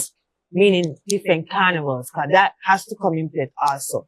What could make Sugar Mass like, we don't have the uniqueness, but what can Sugar Mass present over the other carnivals? The thing is, right, on the cusp of figuring, you could feel that them on the cusp of figuring out the formula, you know. So it's just, I just think that's the approach that they're taking of when this ain't work, throw it out, that is going to stop them from reaching their task. You ever consider, like, why the change from on the block to Well, it went from private to government. So we ever consider why it happened? Main one focus on that, because that's part of it. That's still a part of the problem. We're not rapping. So now we've acknowledged that there's a problem there. The problem exists between the private thing. Now, where we're at now in the timeline, government has taken it over. Government made an attempt at it and it didn't work. So they need to go back to private thing? No, that's not. They just need to. Government has taken it over. Government is more likely to sustain something like that, because something like that is expensive for the private sector, right? So, now that government has taken it over, this is where we at. Now, cool, you try for the first year on the government, ain't work good. Cool, step back and realize why ain't work and just improve on it next year. Take elements from what worked with on the block. Think it, sit down with your promoters, don't make sure it's okay to have a night where down there is just a joy DJ, you know, when sunset going on, you know. That's a night where you put an unnamed DJ down there to play. But and cool, you know. that's what I'm saying. It's like, these are the tough decisions that needs to be made, and sometimes you have to make a sacrifice too. Because if you're saying if they're gonna invite more promoters and more promoters to invest in Carnival as a product, because again, for the growth and development of Carnival, there need to be more events. You agree? Yeah. Okay, so more events. Correct. If at the same time of trying to put on more events, you're saying we're trying to develop a free show, you're gonna have issues. But That's all I'm saying. This is where I'm Yeah. The district, right? Mhm. Like Collegium play one time. Mhm. I was Masters there. play one time. Yes. Sugar Bad ain't get to play no time because the Sugar Man for the last the best. Right. I'm just saying you could intervene them a little bit. We're not saying. Yeah. What you present is that this free thing is clashing with the paid events. That was the problem when On the Block did it. It created a problem because On the Block was pressure ban every night. Yes. No. And I'm telling you that cannot is work, bro. I'm not saying that's what you do. Listen, me now, man. What I'm saying is cool. That formula has already presented problems. That formula is now not in play at all because it is not even studied event anymore. We now have a new we now had a new formula in play. You make it's bland to the point where you don't want the band them too much to oversaturate the thing because but you cut it down too much now. There's a middle ground that everything a middle ground where you could work, you know. We have not arrived at the middle ground yet, you know. We have been on both extremes, you know. We have not been in the middle yet of what Bacchanal district can be at its most perfected form, you know. We have been on the two extremes. Ban every night, so now we're clashing with the private band and events them, and we have been on the extreme of not enough bands at all. Now there's a middle ground where the word I used earlier, collaboration, comes into play, because now a lot more collaboration is amongst the promoters and the committee. I feel like that's what happened. But we're still on an extreme, one extreme, and I think you can up the amount of. That's what I'm saying, bro. I think you could up the amount only of reason times you play the band them dog. You know how Carnival they feel that year where tongue just active. You don't need tongue to be active on the night when sunset going on because damn near. But everybody viewing the thing as a sunset, bro. That's what I'm telling you. Listen. Study it with opulence. The viewing opulence as a sunset. They want to. So on the night of opulence, you have a lackluster night down at Bacchanal district. That is not okay. So that's what I'm saying. But each night during Carnival, the issue we're gonna have. The issue that we actually have is each night that you want to have Bacchanal district and you want to make it good, as in putting on there'll be a promoter saying, because from the prime, you know, bro, from the 21st, go down, you know, like from the 19th, go straight back to the 2nd, you know, bro. Then there are prime days for promoters to make money, you know. Like they look at these days as prime days to make money, you know. So that's why, you know, you got it so. But it you see what I said? Yeah. Like, but each bang I call to, you know. Yeah. And for it being, but we say it starts from the 6th to the thing. There's the little qualifiers and eliminations between them. But between there and the 19th, really going on. You check? What I think On the Block did that year, we study it is that by the time the international people be flying, because the locals were on the town every night, them and flying and make that energy in the country. You check? Yeah, because a lot of the time the energy don't increase. This year, the energy didn't lift up till them and start touch them at the 19th and so to really touch them events and so. Yeah.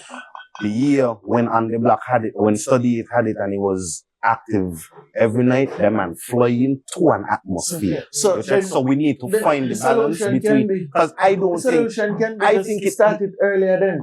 And I also think it being every night is excessive. That's what I'm saying, is an extreme. Just cut down on it. Assess the situation. You realize, okay, from the 19th and so, that's them man time. You check? So when you reach down there, you bring it down. There are nights when nothing going on here. I walk to Carnival on nights when no event going on, and I walk to come and nothing happening here.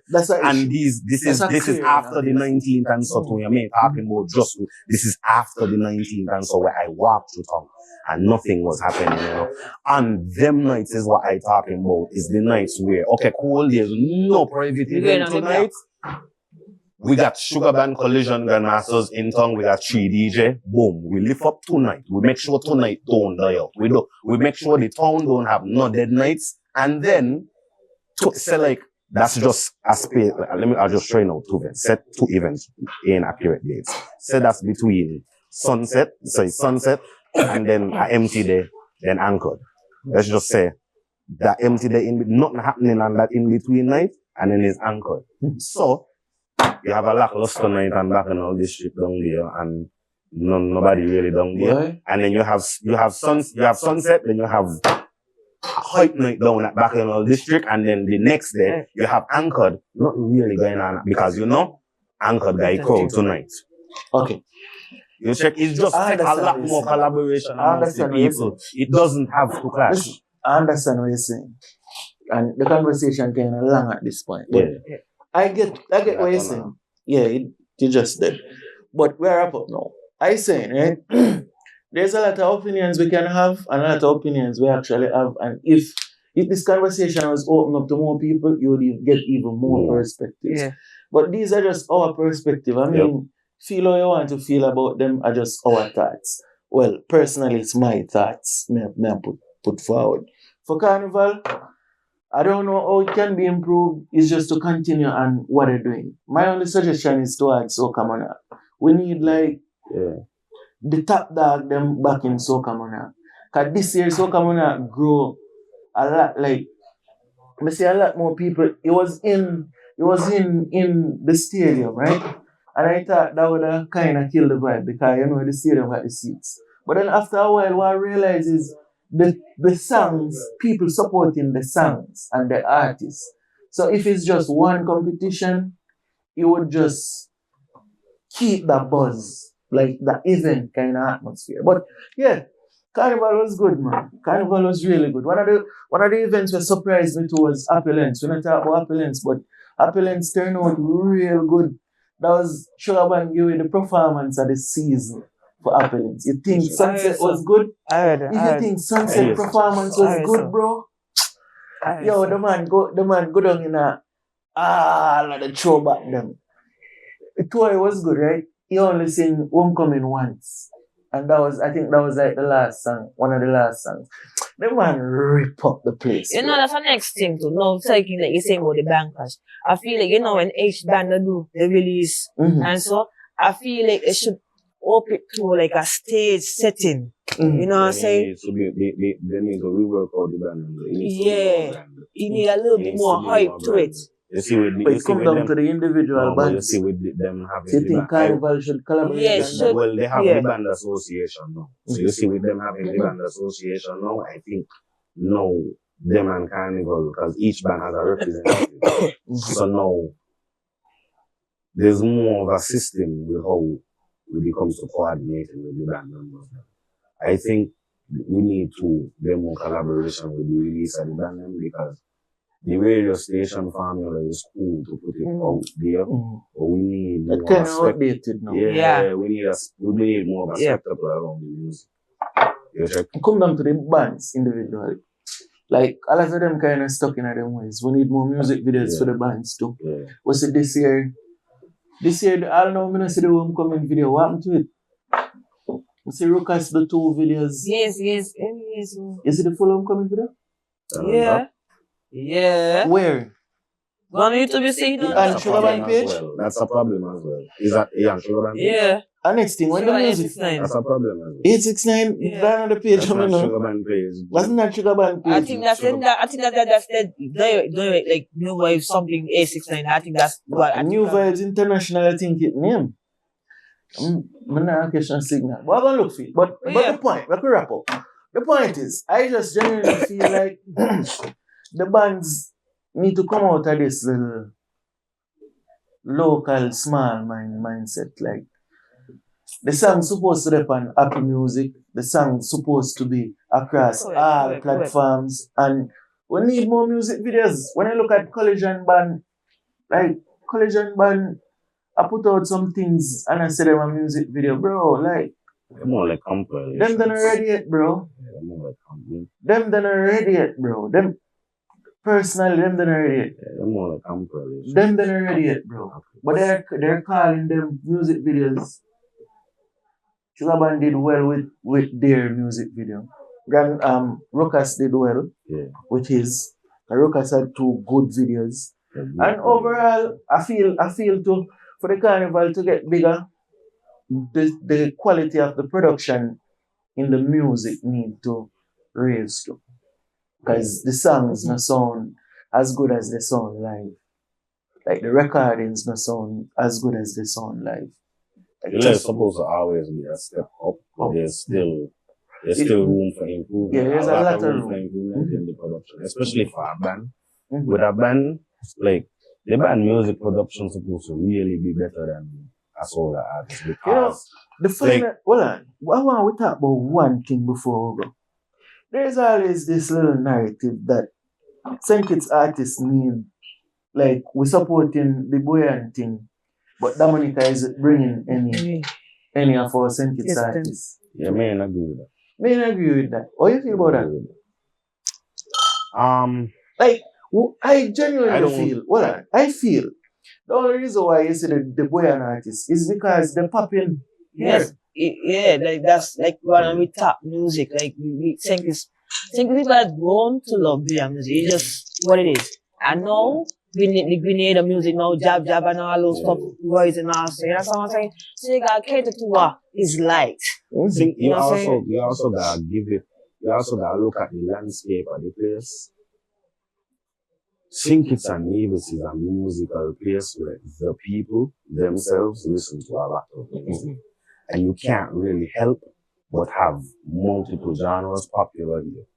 Like, it's something you can't really ignore. Like, Kitts people gonna listen a lot of Bunya, they're gonna listen a lot of Trinidad soca. Like, they listen a wide variety of music, which is why it's always a valid complaint that the man them do not play the music in the dance. Like, they play the same over because they don't underestimate how much music the people will actually listen to for you because they're not even trying to play nothing. Yeah, the DJ them lazy. Yeah, so to keep on the thing of the buoyant, I don't think we need to. You see the solution you present earlier of the band them being in Soca Monarch, the lead singers of the band them being in Soca Monarch. I think that would do best for them and getting booked outside and also overseas. That would do great for them. Yeah, because looking at St. Kitts right now, the only artist out of this carnival, you can say, people probably look at the book right now is probably Brandon. Yeah, because that's the only song that really you see is a song. And I tell Brandon, I don't like the song, but then when you break it down to me, I understand it, like the simplicity of it. Like he didn't want to change what the song was. So it's just like he keep it simple as possible. Like anybody could sing along to that. Because at the end of the day, the amount of influencers that literally play that drop his song and all the content has done great for him also. A lot of influencers call it forward. Yeah. But the problem is always they understand our road march. Our road march makes no sense in the grand scheme of things. The road march song supposed to be the song of the season, the song that's played the most. It's supposed to be just based on the popular song. Like the song where you say, these are the songs for Sugar Mass. Like these are the song. And that's how they do it everywhere else. But yeah, people, we come to the end of this a great episode of the Perspectives podcast. I mean, we had some interesting conversations, some debates, some good vibe, you know. Tell people them can find you, Lilly. You can find me on IG is Lilly Modric 14. TikTok, anybody already know? Same thing. Lilly Modric 14. You look on that camera because you can find me on everything, BTS Roland. You can find me network, BTS Originals, BTS on everything. Type in BTS, my name will pop up. You don't know. Perspectives Media. Shout out to Angostura. We have the Vibes Cartel rooms available in St. Kitts Nevis. It's all the Electric, the Fever, Ramping Shop, and there's another one, Unstoppable. I'm gonna have the Unstoppable tonight. There's also the White Oak, the 420, and all the different flavors of the chill. You don't know, you can get them at CNC Trading, or you can get them in any Chinese store or any bar. Just tell them when you need 420 OG or Ace Passion. You don't know, Perspectives Media. Look out for the podcast more consistently this year. A lot of the other productions coming back to. You don't know, like, share, subscribe. Well, until next time. Man, we're on content this year, 2026. Definitely. Hoy, and I said nobody now believe it. Well, if them here say I beat it. Me and the pastor, me not go preach it to how we all it down. Yeah, man, it's Dejure, and I mean, giving you a different perspective on Perspectives Media. Easy.